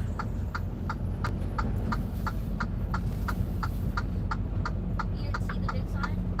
Yeah, I don't remember seeing the big sign, but that's I alright. want to place it there. Huh? Probably.